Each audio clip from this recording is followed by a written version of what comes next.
मैं गुरदर्शन बराड़ ਵਪਾਰਕ खेती चैनल ਬਠਿੰਡਾ ਤੋਂ। ਅੱਜ ਅਸੀਂ ਝੋਨੇ ਦੇ ਬੇਲੋੜੀ ਖਰਚਿਆਂ ਸੰਬੰਧੀ ਡਾਕਟਰ ਜਸਵੀਰ ਸਿੰਘ ਗੁਮਟੀ ਜੀ ਨਾਲ ਵਿਸ਼ਾ ਵਸਤੂ ਮਾਰ ਖੇਤੀਬਾੜੀ ਵਿਭਾਗ ਬਠਿੰਡਾ ਨੂੰ ਨਾਲ ਗੱਲ ਕਰਾਂਗੇ ਕਿ ਝੋਨੇ ਦੇ ਬੇਲੋੜੀ ਖਰਚੇ ਕਿਸ ਤਰ੍ਹਾਂ ਘਟਾਏ ਜਾ ਸਕਦੇ ਆ, ਕਿਸਾਨ ਕਿਸ ਤਰ੍ਹਾਂ ਫਾਇਦੇਮੰਦ ਹੋ ਸਕਦਾ ਹੈ। ਸਵਾਗਤ ਹੈ ਚੈਨਲ ਦੇ ਵਿੱਚ। ਬਹੁਤ ਬਹੁਤ ਮਿਹਰਬਾਨੀ ਗੁਰਦਰਸ਼ਨ ਬਰਾੜ ਜੀ ਤੇ ਵਪਾਰਕ ਖੇਤੀ ਚੈਨਲ ਦੇ ਸਾਰੇ ਦਰਸ਼ਕਾਂ ਤੇ ਸਰੋਤਿਆਂ ਦਾ, ਜਿਨ੍ਹਾਂ ਨੇ ਸਾਨੂੰ ਕਿਸਾਨਾਂ ਦੇ ਨਾਲ ਰੂਬਰੂ ਹੋਣ ਦਾ ਜਿਹੜਾ ਮੌਕਾ ਦਿੱਤਾ ਜੀ। ਕਿਸਾਨ ਵੀਰੋ, ਹਰ ਕਿਸਾਨ ਨੂੰ ਝੋਨੇ ਦੇ ਲਈ ਵੱਧ ਝਾੜ ਦੀ ਉਮੀਦ ਹੁੰਦੀ ਹੈ। ਇਹ ਵੱਧ ਝਾੜ ਦੇ ਵਿੱਚ ਅਸੀਂ ਕਿਤੇ ਜਿਹੜੇ ਬੇਲੋੜੇ ਖਰਚੇ ਹੈ ਇਹ ਅਸੀਂ ਆਪਣੇ ਵਧਾ ਲਏ ਹੈ, ਜਾਂ ਅਸੀਂ ਕਿਸ ਤਰ੍ਹਾਂ ਆਪਣੇ ਖਰਚੇ ਘਟਾ ਸਕਦੇ ਹਾਂ, ਜਾਂ ਸਹੀ ਖਰਚੇ 'ਚ ਸਾਡੇ ਕਿਹੜੇ ਹੋ ਸਕਦੇ ਹੈ, ਉਸ ਸੰਬੰਧੀ ਗੱਲ ਕਰਾਂਗੇ ਗੁਮਟੀ ਜੀ ਨਾਲ। ਗੁਮਟੀ ਜੀ ਦੱਸੋ ਕਿ ਬੇਲੋੜੇ ਖਰਚੇ ਕਿਹੜੇ ਹੁੰਦੇ ਹੈ? ਬੇਲੋੜੇ ਖਰਚੇ ਨਾਂ ਤੋਂ ਹੀ ਗੁਰਦਰਸ਼ਨ ਜੀ ਇਹ ਸਾਨੂੰ ਪਤਾ ਹੈ ਕਿ ਉਹ ਖਰਚੇ ਜਿਨ੍ਹਾਂ ਦੀ ਮਹਿਕਮਾ ਖੇਤੀਬਾੜੀ ਜਾਂ ਪੰਜਾਬ ਖੇਤੀਬਾੜੀ ਯੂਨੀਵਰਸਿਟੀ ਸਿਫਾਰਿਸ਼ ਨਹੀਂ ਕਰਦੀ, ਉਹ ਖਰਚੇ ਜਿਹੜੇ ਜ਼ਿਮੀਂਦਾਰ ਦੇਖਾ ਦੇਖੀ ਕਰਦਾ ਹੈ, ਉਹ ਖਰਚੇ ਜਿਹੜਾ ਜ਼ਿਮੀਂਦਾਰ ਦੁਕਾਨਦਾਰਾਂ ਦੇ ਜਾਂ ਕੰਪਨੀਆਂ ਵਾਲਿਆਂ ਦੇ ਕਹਿਣ 'ਤੇ ਕਰਦਾ ਹੈ, ਜਾਂ ਉਹ ਗੈਰ ਜ਼ਰੂਰੀਅਤ ਖਰਚੇ ਜਿਨ੍ਹਾਂ ਦਾ ਝੋਨੇ ਦੀ ਫਸਲ ਦੇ ਝਾੜ 'ਤੇ ਜਾਂ ਜ਼ਿਮੀਂਦਾਰ ਦੇ ਮੁਨਾਫੇ ਦੇ ਵਿੱਚ ਕੋਈ ਵਾਧਾ ਨਹੀਂ ਹੁੰਦਾ, ਉਹਨਾਂ ਨੂੰ ਅਸੀਂ ਬੇਲੋੜੇ ਖਰਚੇ ਕਹਿੰਦੇ ਹਾਂ ਜੀ ਗੁਰਦਰਸ਼ਨ ਜੀ। ਜ਼ਿਮੀਂਦਾਰ ਬਹੁਤ ਸਾਰੇ ਖਰਚੇ ਜਿਹੜੇ ਕਰਦੇ ਹੈ, ਉਹਦੇ ਵਿੱਚ ਖਾਦਾਂ ਤੋਂ ਲੈ ਕੇ ਜਾਂ ਉੱਲੀਨਾਸ਼ਕ ਦਵਾਈਆਂ ਤੋਂ ਲੈ ਕੇ ਜਾਂ ਕੀਟਨਾਸ਼ਕ ਜ਼ਹਿਰਾਂ ਤੋਂ ਲੈ ਕੇ ਇਸ ਤਰ੍ਹਾਂ ਦੇ ਖਰਚੇ ਕਰਦੇ ਆ, ਜਿਹੜੇ ਅੱਗੇ ਸਿਲਸਿਲੇਵਾਰ ਆਪਾਂ ਇਕੱਲੇ ਕਰਕੇ ਜਿਹੜੇ ਜ਼ਿਮੀਂਦਾਰ ਭਰਾਵਾਂ ਦੇ ਨਾਲ ਉਹ ਸਾਂਝੇ ਕਰਾਂਗੇ, ਤਾਂ ਕਿ ਉਹ ਇਹਨਾਂ ਬੇਲੋੜੇ ਖੇਤੀ ਖਰਚਿਆਂ ਨੂੰ ਘਟਾ ਕੇ ਆਪਣਾ ਜਿਹੜਾ ਮੁਨਾਫਾ ਵਧਾ ਸਕਣ, ਝਾੜ ਵਧਾ ਸਕਣ। ਕਿਉਂਕਿ ਗੁਰਦਰਸ਼ਨ ਜੀ, ਮੈਂ ਇੱਕ ਦੱਸਣਾ ਚਾਹੁੰਦਾ ਨਾਲ ਕਿਸਾਨ ਵੀਰੋ ਕਿ ਝਾੜ ਵਧਣ ਦੇ ਨਾਲ ਮੁਨਾਫਾ ਨਹੀਂ ਵੱਧਦਾ। ਝਾੜ ਅਸੀਂ ਬਹੁਤ ਲੈ ਰਹੇ ਹਾਂ, ਜਿੰਨਾ ਝਾੜ ਔਸਤਨ ਪੰਜਾਬ ਖੇਤੀਬਾੜੀ ਯੂਨੀਵਰਸਿਟੀ ਕਹਿੰਦੀ ਹੈ ਉਸ ਤੋਂ ਵੱਧ ਝਾੜ ਸਾਡੇ ਜ਼ਿਮੀਂਦਾਰ ਭਰਾ ਝੋਨੇ ਦਾ ਲੈ ਰਹੇ ਹੈ। ਅਤੇ ਜ਼ਿਮੀਂਦਾਰ ਦੇ ਹੱਥ ਦੇ ਵਿੱਚ ਇੱਕ ਗੱਲ ਹੀ ਹੈ, ਉਹ ਹੈ ਕਿ ਜੇ ਉਹ ਆਪਦੇ ਖਰਚੇ ਘਟਾ ਲਏ ਜਿਹੜੇ ਗੈਰ ਜ਼ਰੂਰੀ ਹੈ, ਜਿਹੜੇ ਬੇਲੋੜੇ ਹੈ। ਮਿਸਾਲ ਦੇ ਤੌਰ 'ਤੇ ਬਰਾੜ ਸਾਹਿਬ, ਕਿ ਜੇ ਜ਼ਿਮੀਂਦਾਰ 2000 ਖਰਚਾ ਬੇਲੋੜਾ ਕਰਦਾ ਹੈ ਇੱਕ ਕਿੱਲੇ ਦਾ, ਅਤੇ ਜੇ ਉਹ 2000 ਖਰਚੇ ਨਾਲ ਫਾਇਦਾ ਕੋਈ ਨਹੀਂ ਹੁੰਦਾ ਅਤੇ ਬੇਲੋੜਾ ਕਰਦਾ ਹੈ, ਗੈਰ ਜ਼ਰੂਰੀਆਤ ਖਰਚਾ ਕਰਦਾ ਹੈ, ਅਤੇ ਜੇ ਉਹ 2000 ਰੁਪਈਆ ਬਚਾ ਲਏ ਜਿਹਦੇ ਨਾਲ ਝਾੜ 'ਤੇ ਕੋਈ ਵਾਧਾ ਨਹੀਂ ਹੁੰਦਾ, ਅਤੇ ਉਹਦਾ ਮੁਨਾਫਾ ਹੋ ਗਿਆ ਜੀ 2000 ਰੁਪਏ ਦੇ ਏਕੜ ਦਾ। ਇਸ ਕਰਕੇ ਕਿੰਨੇ 30 ਲੱਖ ਹੈਕਟੇਅਰ ਰਕਬੇ ਦੇ ਉੱਤੇ ਝੋਨਾ ਬੀਜਿਆ ਜਾਂਦਾ ਹੈ, ਅਤੇ 2-2000 ਹੀ ਲਾ ਲਈਏ ਅਤੇ ਮੈਂ ਕਿਹਾ ਕਰੋੜਾਂ ਅਰਬਾਂ ਦੇ ਰੁਪਈਆਂ ਦੇ ਵਿੱਚ ਜ਼ਿਮੀਂਦਾਰ ਜਿਹੜਾ ਹੈ ਇਹ ਬੇਲੋੜੇ ਖੇਤੀ ਖਰਚ ਘਟਾ ਕੇ ਆਪਣੇ ਮੁਨਾਫੇ ਦੇ ਵਿੱਚ ਜਿਹੜਾ ਉਹ ਵਾਧਾ ਕਰ ਸਕਦੇ ਜੀ। ਕਿਸਾਨ ਵੀਰੋ, 30 ਲੱਖ ਹੈਕਟੇਅਰ ਦੇ ਵਿੱਚ ਜੇਕਰ ਅਸੀਂ ਖਰਚਾ 30 ਲੱਖ ਹੈਕਟੇਅਰ ਹੀ ਹੈ ਜਾਂ ਹੈਕਟੇਅਰ ਸਮੇਤ ਬਾਸਮਤੀ, ਹਾਂ, ਤਾਂ ਫਿਰ 1 ਰੁਪਇਆ ਵੀ ਅਸੀਂ 1 ਏਕੜ ਮਗਰ ਘਟਾ ਲੈਂਦੇ ਹਾਂ ਤਾਂ 70 ਲੱਖ ਰੁਪਏ ਦੇ ਲਗਭਗ 1 ਰੁਪਏ ਨਾਲ ਬਣ ਜਾਂਦਾ ਹੈ। ਅਸੀਂ ਜੇਕਰ ਹਜ਼ਾਰਾਂ ਦੇ ਵਿੱਚ ਕਰਾਂਗੇ ਤਾਂ ਇਹ ਕਰੋੜਾਂ ਅਰਬਾਂ ਦੀ ਰਾਸ਼ੀ ਕ੍ਰੋਸ ਕਰ ਜਾਏਗੀ। ਡਾਕਟਰ ਸਾਹਿਬ, ਬੀਜਾਂ ਤੋਂ ਸ਼ੁਰੂ ਹੋਈਏ, ਬੀਜ ਕਿਹੜੇ ਵਰਤਣੇ ਚਾਹੀਦੇ ਹੈ? ਯੂਨੀਵਰਸਿਟੀ ਕਿਹੜੇ 'ਚ ਬੀਜ ਸਿਫਾਰਿਸ਼ ਕਰਦੀ ਹੈ? ਅਤੇ ਜੇਕਰ ਕਿਸਾਨ ਹਾਈਬ੍ਰਿਡ ਜਾਂ ਕੋਈ ਹੋਰ ਵਰਤ ਲੈਂਦਾ ਹੈ ਤਾਂ ਉਹ ਬੇਲੋੜਾ ਖਰਚਾ ਬਣੇਗਾ। ਮੈਂ ਤਾਂ ਬਰਾੜ ਸਾਹਿਬ ਇਹੀ ਕਹੂੰਗਾ ਕਿ ਜਿਹੜਾ ਬੀਜਾਂ 'ਤੇ ਖਰਚਾ ਅਸੀਂ ਬਾਜ਼ਾਰ 'ਚ ਕਰਦੇ ਹਾਂ ਜਾਂ ਕਿਸੇ ਮਹਿਕਮੇ ਤੋਂ ਲੈਂਦੇ ਹਾਂ ਜਾਂ ਕਿਸੇ ਅਦਾਰੇ ਤੋਂ ਲੈਂਦੇ ਹਾਂ, ਉਹ ਵੀ ਖਰਚਾ ਬੇਲੋੜਾ ਹੈ। ਕਿਉਂਕਿ ਸਾਡੀਆਂ ਜਿਹੜੀਆਂ ਪੰਜਾਬ ਖੇਤੀਬਾੜੀ ਯੂਨੀਵਰਸਿਟੀ ਨੇ ਕਿਸਮਾਂ ਸਿਫਾਰਿਸ਼ ਕੀਤੀਆਂ, ਭਾਵੇਂ ਉਹ ਬਾਸਮਤੀ ਦੀਆਂ ਹੋਣ ਅਤੇ ਭਾਵੇਂ ਉਹ ਆਮ ਝੋਨੇ ਦੀਆਂ ਹੋਣ, ਉਹ ਸਾਰੀਆਂ ਪਰਮਲ ਹੈ, ਗੈਰ ਹਾਈਬ੍ਰਿਡ ਹੈ।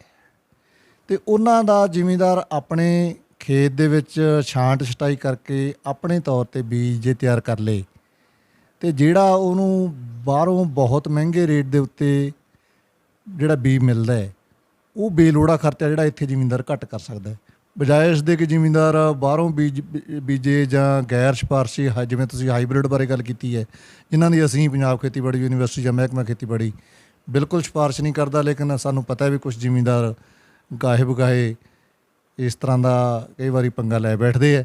ਇਸ ਕਰਕੇ ਅਸੀਂ ਜ਼ਿਮੀਂਦਾਰਾਂ ਨੂੰ ਤਾਂ ਇਹੀ ਬੇਨਤੀ ਕਰਾਂਗੇ ਕਿ ਇਹ ਝੋਨੇ ਦਾ ਜਿਹੜਾ ਤੁਸੀਂ ਬੀਜ 'ਤੇ ਵੀ ਖਰਚਾ ਕਰਦੇ ਹੋ, ਜਿਹੜੇ ਪਰਮਲ ਝੋਨੇ ਹੈ, ਸਾਡਾ PR ਕਿਸਮ ਹੈ ਜਾਂ ਸਾਡੀਆਂ ਬਾਸਮਤੀ ਕਿਸਮ ਹੈ, ਇਹਨਾਂ ਝੋਨਿਆਂ ਦਾ ਜਿਹੜਾ ਬੀਜ ਹੈ, ਤੁਸੀਂ ਜਿਹੜੀ ਵੈਰਾਈਟੀ ਵੀ ਤੁਹਾਨੂੰ ਫਿੱਟ ਬੈਠਦੀ ਹੈ ਆਪਣੇ ਖੇਤ 'ਚ ਬੀਜੀ ਹੋਈ ਹੈ, ਉਹਦਾ ਬੀਜ ਆਪਣੇ ਘਰੇ ਤਿਆਰ ਕਰ ਲਓ। ਤਾਂ ਮੈਂ ਇਹਨੂੰ ਵੀ ਮਾਰਕੀਟ 'ਚੋਂ ਬੀਜੇ ਹੋਏ ਖਰੀਦੇ ਹੋਏ ਬੀਜ ਨੂੰ ਵੀ ਮੈਂ ਜਿਹੜਾ ਬੇਲੋੜਾ ਖਰਚਾ ਮੰਨਦਾ ਜਿਹੜਾ ਜ਼ਿਮੀਂਦਾਰ ਕਰਦਾ ਹੈ, ਘੱਟ ਪੈਸਿਆਂ 'ਤੇ ਤਸੱਲੀ ਬਖਸ਼ ਬੀਜ ਜਿਹੜਾ ਹੈ, ਔਰ ਜਿੰਨਾ ਵਧੀਆ ਬੀਜ ਜ਼ਿਮੀਂਦਾਰ ਆਪਣੇ ਖੇਤ ਦੇ ਵਿੱਚ ਆਪ ਤਿਆਰ ਕਰ ਸਕਦਾ ਹੈ, ਕੋਈ ਅਦਾਰਾ ਜਾਂ ਕੋਈ ਪ੍ਰਾਈਵੇਟ ਜਿਹੜਾ ਫਰਮ ਹੈ ਕੋਈ ਜਾਂ ਕੰਪਨੀ ਹੈ, ਉਹ ਉਸ ਤਰ੍ਹਾਂ ਦਾ ਬੀਜ ਤੁਹਾਨੂੰ ਮੁਹੱਈਆ ਨਹੀਂ ਕਰਵਾ ਸਕਦੀ ਜਿਸ ਤਰ੍ਹਾਂ ਦਾ ਬੀਜ ਤੁਸੀਂ ਤਸੱਲੀ ਬਖਸ਼ ਆਪਦੇ ਘਰੇ ਘੱਟ ਖਰਚੇ ਵਾਲਾ ਔਰ ਦਾਣਿਆਂ ਦੇ ਮੁੱਲ ਦੇ ਵਿੱਚ ਤੁਸੀਂ ਬੀਜ ਜਿਹੜਾ ਉਹ ਤਿਆਰ ਕਰ ਸਕਦੇ ਹੋ। ਕਿਸਾਨ ਵੀਰੋ, ਕਈ ਵਾਰ ਫਰਮਾਂ ਤੋਂ ਖਰੀਦਿਆ ਹੋਇਆ ਬੀਜ ਤੁਹਾਡਾ ਅਕਸਰ ਨਕਲੀ ਨਿਕਲ ਜਾਂਦਾ ਹੈ, ਜਾਂ ਉਹ ਮਿਕਸਿੰਗ ਆ ਜਾਂਦੀ ਹੈ, ਜਾਂ ਹੋਰ ਕਈ ਤਰ੍ਹਾਂ ਦੀਆਂ ਪ੍ਰੋਬਲਮ ਆ ਜਾਂਦੀਆਂ, ਜਾਂ ਉਹਨੂੰ ਖਰੀਦਣ ਦੇ ਲਈ ਖਰੀਦ ਏਜੰਸੀਆਂ ਆਨਾਕਾਨੀ ਕਰਦੀਆਂ। ਤਾਂ ਉੱਥੇ ਉਸ ਹਰਾਸਮੈਂਟ ਤੋਂ ਬਚਣ ਲਈ, ਉਸ ਪ੍ਰੋਬਲਮ ਤੋਂ ਬਚਣ ਲਈ ਤੁਸੀਂ ਆਪਣਾ ਬੀਜ ਜੇਕਰ ਪੈਦਾ ਕਰੋਗੇ ਤਾਂ ਬਹੁਤ ਘੱਟ ਰੇਟ ਦੇ ਵਿੱਚ ਅਤੇ ਬਹੁਤ ਘੱਟ ਸ਼ਕਤੀ ਨਾਲ ਤੁਸੀਂ ਆਪਣਾ ਪੈਦਾ ਕਰ ਸਕਦੇ ਹੋ। ਡਾਕਟਰ ਸਾਹਿਬ, ਅੱਗੇ ਪਨੀਰੀ ਬੀਜਦੇ ਆ ਤਾਂ ਪਨੀਰੀ ਦੇ ਵਿੱਚ ਕੀ ਖਰਚੇ ਘਟਾਉਂਦੇ? ਪਨੀਰੀ ਦੇ ਵਿੱਚ ਬਹੁਤ ਸਾਰੇ ਜ਼ਿਮੀਂਦਾਰ ਜਿਹੜੇ ਹੈਗੇ ਆ ਉਹ ਸਲਫਰ ਵਰਗੇ ਜਾਂ ਕੀਟਨਾਸ਼ਕ ਜ਼ਹਿਰਾਂ ਦੀ ਵਰਤੋਂ ਕਰਦੇ ਹੈ, ਜਦੋਂ ਕਿ ਪਨੀਰੀ ਦੇ ਵਿੱਚ ਬਹੁਤ ਘੱਟ ਕੀੜੇ ਮਕੌੜੇ ਅਤੇ ਬਿਮਾਰੀਆਂ ਆਉਂਦੀਆਂ। ਇੱਕ ਜ਼ਿਮੀਂਦਾਰ ਥੋੜ੍ਹੇ ਥਾਂ ਦੇ ਵਿੱਚ ਜ਼ਿਆਦਾ ਬੀਜ ਜਿਹੜਾ ਉਹ ਪਾਉਂਦਾ ਹੈ, ਉਹ ਵੀ ਜੇ ਹੁਣ ਤੁਹਾਨੂੰ 40-45 ਕਿਲੋ ਬੀਜ ਦੀ ਲੋੜ ਹੈ, ਉੱਥੇ ਤੁਸੀਂ 60-65 ਕਿਲੋ ਬੀਜ ਪਾ ਰਹੇ ਹੋ, ਉਹਨੇ ਥਾਂ ਦੇ ਵਿੱਚ ਪਨੀਰੀ ਤੁਹਾਡੀ ਸੰਘਣੀ ਹੋਊਗੀ, ਜ਼ਿਆਦਾ ਬੀਜ ਪੈ ਗਿਆ 15 ਕਿਲੋ, 450-500 ਰੁਪਏ ਦਾ ਖਰਚਾ ਤੁਹਾਡਾ ਬੇਲੋੜਾ ਹੋ ਗਿਆ। ਸੋ ਇਹ ਖਰਚੇ ਜਿਹੜੇ ਘਟਾ ਕੇ ਅਸੀਂ ਇਸੇ ਤਰ੍ਹਾਂ ਹੀ ਪਨੀਰੀ ਦੇ ਵਿੱਚ ਬਹੁਤ ਸਾਰੇ ਥਾਵਾਂ 'ਤੇ ਜ਼ਿਮੀਂਦਾਰ ਜਿਹੜਾ ਹੈਗਾ ਉੱਲੀਨਾਸ਼ਕ ਦਵਾਈਆਂ ਦੀ ਸਪਰੇਅ ਕਰੀ ਜਾਂਦੇ। ਇੰਨੇ ਟੈਂਪਰੇਚਰ ਦੇ ਵਿੱਚ 40 ਡਿਗਰੀ ਟੈਂਪਰੇਚਰ ਦੇ ਹਿਸਾਬ ਦੇ ਨਾਲ ਜੇ ਦੇਖੀਏ ਜਾਂ ਇਹਦੇ ਆਸੇ ਪਾਸੇ ਦੇਖੀਏ ਤਾਂ ਕੋਈ ਉੱਲੀ ਜਾਂ ਕੋਈ ਕਿਸੇ ਕਿਸਮ ਦਾ ਕੋਈ ਕੀੜਾ ਜਿਹੜਾ ਉਹ ਹਮਲਾ ਨਹੀਂ ਕਰਦਾ ਝੋਨੇ ਦੀ ਪਨੀਰੀ 'ਤੇ ਜਾਂ ਬਾਸਮਤੀ 'ਤੇ। ਇਸ ਕਰਕੇ ਇਹ ਖਰਚੇ ਵੀ ਮੈਂ ਸਮਝਦਾ ਹੈ ਕਿ ਬੇਲੋੜੇ ਖਰਚੇ ਹੈ ਜਿਹੜਾ ਜ਼ਿਮੀਂਦਾਰ ਪਨੀਰੀ ਉੱਤੇ ਕਈ ਵਾਰੀ ਦੇਖਾ ਦੇਖੀ ਜਾਂ ਕਿਸੇ ਦੇ ਕਹਿਣ ਕੂਣ 'ਤੇ ਕਰ ਬੈਠਦਾ ਜੀ। ਕਈ ਵਾਰ ਕਿਸਾਨ ਨੂੰ ਇਹ ਭੁਲੇਖਾ ਪੈਂਦਾ ਜਾਂ ਕਿਸਾਨ ਇਹ ਸ਼ਿਕਾਇਤ ਲੈ ਕੇ ਆਉਂਦਾ ਹੈ ਕਿ ਉਸ ਦੀ ਪਨੀਰੀ ਨੂੰ ਸਿਉਂਕ ਵਗੈਰਾ ਲੱਗ ਗਈ ਹੈ। ਇਹ ਸਿਉਂਕ ਵਗੈਰਾ ਦੇ ਲਈ ਕੀ ਸਿਫਾਰਿਸ਼ ਹੈ ਅਤੇ ਕਿਸ ਤਰ੍ਹਾਂ ਦਾ ਕੀੜਾ ਹੈਗਾ, ਇਹਦੇ ਕਿਹੜੀ ਫਸਲ ਨੂੰ ਲੱਗਦਾ ਜੀ? ਕਿਸਾਨ ਦੋਸਤੋ, ਸਿਉਂਕ ਨਾ ਪਨੀਰੀ ਦਾ ਅਤੇ ਨਾ ਝੋਨੇ ਦਾ, ਇਹ ਕੀੜਾ ਹੀ ਨਹੀਂ ਹੈਗਾ। ਸੋ ਸਿਉਂਕ ਦੁਨੀਆ ਪੱਧਰ 'ਤੇ ਕਿਸੇ ਝੋਨੇ ਕਿਸੇ ਦੇਸ਼ ਦੇ ਵਿੱਚ ਜਿਹੜੀ ਉਹ ਝੋਨੇ ਨੂੰ ਨਹੀਂ ਪੈਂਦੀ, ਨਾ ਪਨੀਰੀ ਨੂੰ ਪੈਂਦੀ ਹੈ। ਲੇਕਿਨ ਝੋਨੇ ਦੇ ਵਿੱਚ ਜਦੋਂ ਝੋਨਾ ਪਨੀਰੀ ਪੱਟ ਕੇ ਅਸੀਂ ਲਾਉਂਦੇ ਹਾਂ ਬਰਾੜ ਸਾਹਿਬ, ਤਾਂ ਉਸ ਟਾਈਮ ਦੇ ਉੱਤੇ ਇੱਕ ਬਿਨਾਂ ਪੈਰਾਂ ਤੋਂ ਸੁੰਡੀ ਬਾਹਰਲੇ ਪਾਸਿਓਂ ਵੱਟਾਂ 'ਤੇ ਹਮਲਾ ਕਰਦੀ ਹੈ। ਔਰ ਇੱਥੇ ਜ਼ਿਮੀਂਦਾਰ ਬੇਲੋੜਾ ਖੇਤੀ ਖਰਚਾ ਕੀ ਕਰਦਾ ਹੈ ਕਿ ਝੋਨਾ ਲਾਉਣ ਤੋਂ ਬਾਅਦ ਬਰਾੜ ਸਾਹਿਬ ਜ਼ਿਮੀਂਦਾਰ 2 ਲੀਟਰ ਕਲੋਰੋਪੈਰੀਫਾਸ ਕਿੱਲੇ ਦੀ ਇਸ ਕਰਕੇ ਪਾਉਂਦਾ ਵੀ ਸਾਡੇ ਖੇਤ ਦੇ ਵਿੱਚ ਸਿਉਂਕ ਦਾ ਹਮਲਾ ਨਾ ਹੋ ਜੇ, ਜਿਹਦਾ ਖਰਚਾ ਤਕਰੀਬਨ 500 ਰੁਪਏ ਦੇ ਲਾਗੇ ਛਾਗੇ ਹੈ। ਅਤੇ ਮੈਂ ਕਿਸਾਨ ਵੀਰਾਂ ਨੂੰ ਦੱਸਣਾ ਚਾਹੁੰਦਾ ਹਾਂ ਕਿ ਬਜਾਏ ਇਸ ਦੇ ਕਿ ਸਾਰੇ ਖੇਤ ਦੇ ਵਿੱਚ ਅਸੀਂ ਕਲੋਰੋਪੈਰੀਫਾਸ ਪਾਈਏ, ਰੂਟ ਵੀਵਲ ਦਾ ਬਿਨਾਂ ਪੈਰਾਂ ਵਾਲੀ ਚਿੱਟੇ ਰੰਗ ਦੀ ਸੁੰਡ ਆ ਜਿਹੜਾ, ਉਹ ਬਾਹਰਲੇ ਪਾਸਿਓਂ ਬਾਹਰਲੀਆਂ ਵੱਟਾਂ ਤੋਂ ਜਾਂ ਖਾਲ ਵਾਲੀਆਂ ਵੱਟਾਂ ਦੇ ਨੇੜਿਓਂ ਹਮਲਾ ਕਰਦਾ ਹੈ, ਜਿਨ੍ਹਾਂ ਬੂਟਿਆਂ ਤੋਂ ਪਾਣੀ ਨੇੜਿਓਂ ਪਹਿਲਾਂ ਸੁੱਕ ਜਾਂਦਾ ਹੈ। ਸੋ ਕਿਸਾਨ ਵੀਰੋ, ਮੈਂ ਤੁਹਾਨੂੰ ਇਹ ਸਿਫਾਰਿਸ਼ ਕਰਦਾ ਹੈ ਕਿ ਬਾਹਰਲੀਆਂ ਵੱਟਾਂ ਦੇ ਨੇੜੇ 3-3 ਫੁੱਟ ਥਾਂ ਅਤੇ ਖਾਲ ਦੇ ਨਾਲ ਜਿਹੜੀਆਂ ਮੇਨ ਪੱਕੀਆਂ ਵੱਟਾਂ ਸਾਡੀਆਂ, ਉਹਨਾਂ ਦੇ ਨਾਲ 3-3 ਫੁੱਟ ਥਾਂ ਦੇ ਵਿੱਚ ਜੇ ਤੁਸੀਂ 200 ml ਪ੍ਰਤੀ ਏਕੜ 15 ਲੀਟਰ ਪਾਣੀ ਵਾਲੀ ਢੋਲੀ ਦੇ ਵਿੱਚ ਪਾ ਕੇ 3-3 ਫੁੱਟ ਥਾਂ 'ਤੇ ਸਪਰੇਅ ਕਰਦੇ ਹੋ ਅਤੇ ਤੁਹਾਨੂੰ 2 ਲੀਟਰ ਕਲੋਰੋਪੈਰੀਫਾਸ ਪਾਉਣ ਦੀ ਲੋੜ ਨਹੀਂ। ਔਰ ਇਹ ਬੇਲੋੜਾ ਖਰਚਾ ਕਿੰਨਾ ਹੋ ਗਿਆ? ਇੱਕ ਪਾਸੇ ਕਿਸਾਨ ਵੀਰੋ ਤੁਸੀਂ 2 ਲੀਟਰ ਕਿੱਲੇ ਦੇ ਪਾ ਰਹੇ ਹੋ, 1 ਏਕੜ ਦੇ ਪਾ ਰਹੇ ਹੋ ਕਹਿ ਲਓ, ਜਾਂ ਕਿੱਲੇ ਦੇ ਪਾ ਰਹੇ ਹੋ। ਇਹਦੇ ਨਾਲ ਹੋ ਸਕਦਾ 1 ਲੀਟਰ ਨਾਲ ਤੁਸੀਂ 5 ਜਾਂ 7 ਕਿੱਲੇ 3-3 ਫੁੱਟ ਥਾਂ ਦੇ ਹਿਸਾਬ ਦੇ ਨਾਲ ਜੇ ਸਪਰੇਅ ਕਰੋ, ਨਾਲੇ ਪੁੰਨ ਨਾਲੇ ਫਲੀਆਂ, ਨਾਲੇ ਤਾਂ ਕੀੜਾ ਖਤਮ ਹੋ ਜਾਣਾ, ਉਹਦਾ ਹਮਲਾ ਨਹੀਂ ਹੋਣਾ, ਨਾਲੇ ਤੁਹਾਡਾ ਖਰਚਾ ਬਚ ਗਿਆ। ਅਤੇ ਸਿੱਟ ਸਟਾਈ 'ਤੇ ਜਾਂ ਲੇਬਰ 'ਤੇ ਜਾਂ ਹੋਰ ਰੋਟੀ ਪਾਣੀ 'ਤੇ ਜਿਹੜਾ ਖਰਚੇ ਹੁੰਦੇ ਆ, ਉਹ ਵੀ ਖਰਚੇ ਜਿਹੜੇ ਸਾਰੇ ਜ਼ਿਮੀਂਦਾਰ ਜਿਹੜਾ ਹੈ ਬਚਾ ਸਕਦੇ। ਇਸ ਕਰਕੇ ਤੁਹਾਨੂੰ ਸਾਰੇ ਖੇਤ ਦੇ ਵਿੱਚ ਕਲੋਰੋਪੈਰੀਫਾਸ ਕਿਸਾਨ ਵੀਰੋ ਪਾਉਣ ਦੀ ਲੋੜ ਨਹੀਂ। ਸਿਰਫ ਵੱਟਾਂ, ਬਾਹਰਲੀਆਂ ਵੱਟਾਂ ਦੇ ਜਾਂ ਖਾਲ ਵਾਲੀਆਂ ਵੱਟਾਂ ਦੇ ਨਾਲ 3-3 ਫੁੱਟ ਥਾਂ ਸਮੇਤ ਵੱਟ, ਉਹਦਾ ਜੇ ਤੁਸੀਂ ਛਿੜਕਾਅ ਕਰਦੇ ਹੋ 200 ml ਢੋਲੀ ਦੀ ਨੈਪਸੈਕ ਸਪਰੇ ਪੰਪ ਦੇ ਵਿੱਚ, ਪਿੱਠੂ ਪੰਪ ਦੇ ਵਿੱਚ ਪਾ ਕੇ ਕਰਦੇ ਹੋ ਤੇ ਤੁਹਾਡਾ ਖਰਚਾ ਵੀ ਬਚ ਜਾਣਾ ਤੇ ਕੀੜੇ ਤੋਂ ਵੀ ਨਿਜਾਤ ਜਿਹੜੀ ਉਹ ਮਿਲ ਜਾਣੀ ਹੈ ਜੀ। ਗੁੰਮਟੀ ਜੀ, ਜੇਕਰ ਜਦੋਂ ਟਰਾਂਸਪਲਾਂਟ ਹੁੰਦਾ ਝੋਨਾ, ਉਸ ਟਾਈਮ ਤੋਂ ਬਾਅਦ ਦੀ ਜਿਹੜੀ ਹੈਗੀ ਹੈ, ਕਿਸਾਨ ਕੀ ਬੇਲੋੜੇ ਖਰਚੇ ਕਰ ਸਕਦਾ ਤੇ ਸਹੀ ਖਰਚੇ ਕੀ ਹੋ ਸਕਦੇ ਆ? ਇੱਕ ਤਾਂ ਮੈਂ ਦੱਸ ਹੀ ਦਿੱਤਾ ਜੀ, ਕਲੋਰਪੈਰੀਫਾਸ ਬੇਲੋੜਾ ਖੇਤੀ ਖਰਚਾ ਕਰਦਾ। ਦੂਜਾ, ਕਿਸਾਨ ਵੀਰੋ, ਤੁਸੀਂ ਆਪਣੇ ਖੇਤਾਂ ਦੇ ਵਿੱਚ ਕਈ ਵਾਰੀ 12-63, ਕਈ ਵਾਰੀ ਕੀ ਅਕਸਰ ਮੈਂ ਕਹਿੰਦਾ ਕਿ 12-63 ਯੂਰੀਏ 'ਚ ਰਲਾ ਕੇ ਪਾਉਂਦੇ ਹੋ। ਹੁਣ 12-63 ਦੇ ਵਿੱਚ 2 ਉੱਲੀਨਾਸ਼ਕ ਹੈ, ਇੱਕ ਕਾਰਬਨਡਿਜ਼ਮ ਹੈ, ਇੱਕ ਮੋਨੋਕਜੈਬ ਹੈ। ਤੋ ਇਹ ਦੋਨੇ ਇਸ ਟਾਈਮ ਦੇ ਉੱਤੇ ਮੈਂ ਪਹਿਲਾਂ ਹੀ ਦੱਸਿਆ ਕਿ ਕਿਸੇ ਕਿਸਮ ਦਾ ਉੱਲੀ ਦਾ ਹਮਲਾ ਨਹੀਂ ਹੁੰਦਾ। 40 ਡਿਗਰੀ ਟੈਂਪਰੇਚਰ ਦੇ ਆਸੇ-ਪਾਸੇ ਫਿਰਦਾ ਹੁੰਦਾ ਹੈ, ਪਾਣੀ ਤਪਿਆ ਹੋਇਆ ਹੈ, ਅਤੇ ਕੋਈ ਉੱਲੀ ਇਸ ਟਾਈਮ ਦੇ ਉੱਤੇ ਨੁਕਸਾਨ ਨਹੀਂ ਕਰਦੀ। ਗੁਰਦਰਸ਼ਨ ਜੀ, ਉਹ ਜਿਹੜਾ ਪਾਊਡਰ ਆਉਂਦਾ 1/2 ਕਿਲੋ ਦਾ, ਜ਼ਿਮੀਂਦਾਰ ਪਹਿਲੀ ਕਿਸ਼ਤ ਯੂਰੀਏ ਦੇ ਵਿੱਚ ਰਲਾ ਕੇ ਪਾਉਂਦਾ ਹੈ, ਅਤੇ ਨਾ ਹੀ ਉਹਦਾ ਕੋਈ ਫੋਟ 'ਤੇ ਅਸਰ ਹੈ ਵੀ ਝੋਨਾ ਫੋਟ ਵੱਧ ਕਰੂਗਾ। ਇਸ ਕਰਕੇ ਮੈਂ ਸਾਰੇ ਕਿਸਾਨ ਵੀਰਾਂ ਨੂੰ ਗੁਜ਼ਾਰਿਸ਼ ਕਰੂੰਗਾ ਕਿ ਇਹ ਵੀ 400 ਤੋਂ ਰੁਪਏ ਦੇ ਲਾਗੇ ਛਾਗੇ ਪ੍ਰਤੀ ਏਕੜ ਖਰਚਾ ਹੈ ਜਿਹੜਾ ਜ਼ਿਮੀਂਦਾਰ ਅਕਸਰ ਕਰਦਾ ਹੈ। ਪਿਛਲੇ ਸਾਲਾਂ ਤੋਂ ਲੈ ਕੇ ਅਸੀਂ ਕਾਫੀ ਜ਼ੋਰ ਲਾਇਆ, ਪਰ ਜ਼ਿਮੀਂਦਾਰ ਦੇਖਾ ਦੇਖੀ ਜਾਂ ਕੰਪਨੀ ਵਾਲਿਆਂ ਦਾ ਪ੍ਰਚਾਰ ਇਸ ਤਰ੍ਹਾਂ ਦਾ ਹੁੰਦਾ ਹੈ ਕਿ ਅਸੀਂ ਜਿਹੜਾ ਹੈਗਾ ਉਹ ਖਰਚਾ ਕਰ ਬੈਠਦੇ ਹਾਂ। ਸੋ ਕਿਰਪਾ ਕਰਕੇ 12-63 ਯੂਰੀਏ 'ਚ ਰਲਾ ਕੇ ਮਿਕਸ ਕਰਕੇ ਕਿਸਾਨ ਵੀਰੋ ਨਾ ਪਾਓ। ਇਹਦਾ ਤੁਹਾਡੇ ਖੇਤਾਂ ਦੇ ਵਿੱਚ ਝਾੜ 'ਤੇ ਜਾਂ ਫੋਟ 'ਤੇ ਕਿਸੇ ਕਿਸਮ ਦਾ ਕੋਈ ਅਸਰ ਨਹੀਂ। ਇਹ ਖਰਚਾ ਬਚਾ ਕੇ ਵੀ ਅਸੀਂ ਆਪਣੇ ਮੁਨਾਫੇ ਦੇ ਵਿੱਚ ਵਾਧਾ ਕਰ ਸਕਦੇ ਹਾਂ। ਤੁਹਾਨੂੰ ਕੰਪਨੀਆਂ ਵਾਲੇ ਜ਼ੋਰ ਪਾਉਂਦੇ ਹੈ। ਮੈਂ ਆਪ ਵੀ ਖੇਤੀ ਕਰਦਾ ਹੈ। ਪਿਛਲੇ ਸਾਲ ਮੈਂ ਟਰਾਇਲ ਦੇ ਤੌਰ 'ਤੇ 1 ਏਕੜ ਦੇ ਵਿੱਚ ਗੁਰਦਰਸ਼ਨ ਬਰਾੜ ਸਾਹਿਬ ਪਾਇਆ ਸੀਗਾ, ਅਤੇ ਮੈਂ 9-10 ਜ਼ਿਮੀਂਦਾਰ ਉੱਥੇ ਖਲਾਰ 'ਤੇ ਜਾ ਕੇ ਮਹੀਨੇ 1.5 ਮਹੀਨੇ ਬਾਅਦ ਮੈਂ ਕਿਹਾ ਵੀ 1 ਏਕੜ ਦੇ ਵਿੱਚ ਮੈਂ ਟਰਾਇਲ ਦੇ ਤੌਰ 'ਤੇ ਧੱਕੇ ਨਾਲ ਪਾਇਆ ਤਾਂ ਕਿ ਮੈਂ ਜ਼ਿਮੀਂਦਾਰ ਨੂੰ ਦਿਖਾ ਸਕਾਂ ਕਿ ਇਹਦਾ ਕੋਈ ਫਾਇਦਾ ਜਾਂ ਜ਼ਿਮੀਂਦਾਰ ਨੂੰ ਕੋਈ ਲਾਭ ਹੁੰਦਾ ਜਾਂ ਫਸਲ ਨੂੰ ਹੁੰਦਾ ਜਾਂ ਨਹੀਂ ਹੁੰਦਾ। ਅਤੇ ਸੱਚ ਜਾਣਿਓ, ਉਹ 6 ਕਿੱਲੇ ਵਾਹਣ ਮੈਂ ਝੋਨਾ ਲਾਉਣਾ ਹੈ, ਇੰਨਾ ਕਿ ਮੇਰੇ ਕੋਲ ਟਾਈਮ ਹੁੰਦਾ ਹੈ ਤਕਰੀਬਨ ਐਤਵਾਰ ਨੂੰ।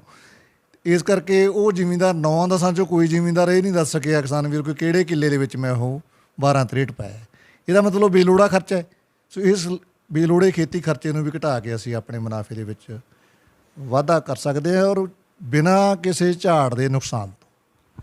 ਡਾਕਟਰ ਸਾਹਿਬ, ਕਿਸਾਨ ਪਹਿਲਾਂ ਫੋਰੇਟ ਪਾਉਂਦਾ ਸੀਗਾ ਕਿ ਉਹ ਕੀੜੇ ਦੇ ਨਾਲ ਜਿਹੜੇ ਉਹ ਮਿੱਤਰ ਕੀੜੇ ਮਾਰ ਦਿੰਦੀ ਸੀ, ਤਾਂ ਉਹਨੂੰ ਇਹ ਲੱਗਦਾ ਸੀ ਕਿ ਵੀ ਹਾਂ ਮਤਲਬ ਸਾਰੇ ਦਾ ਸਫਾਇਆ ਹੋ ਗਿਆ।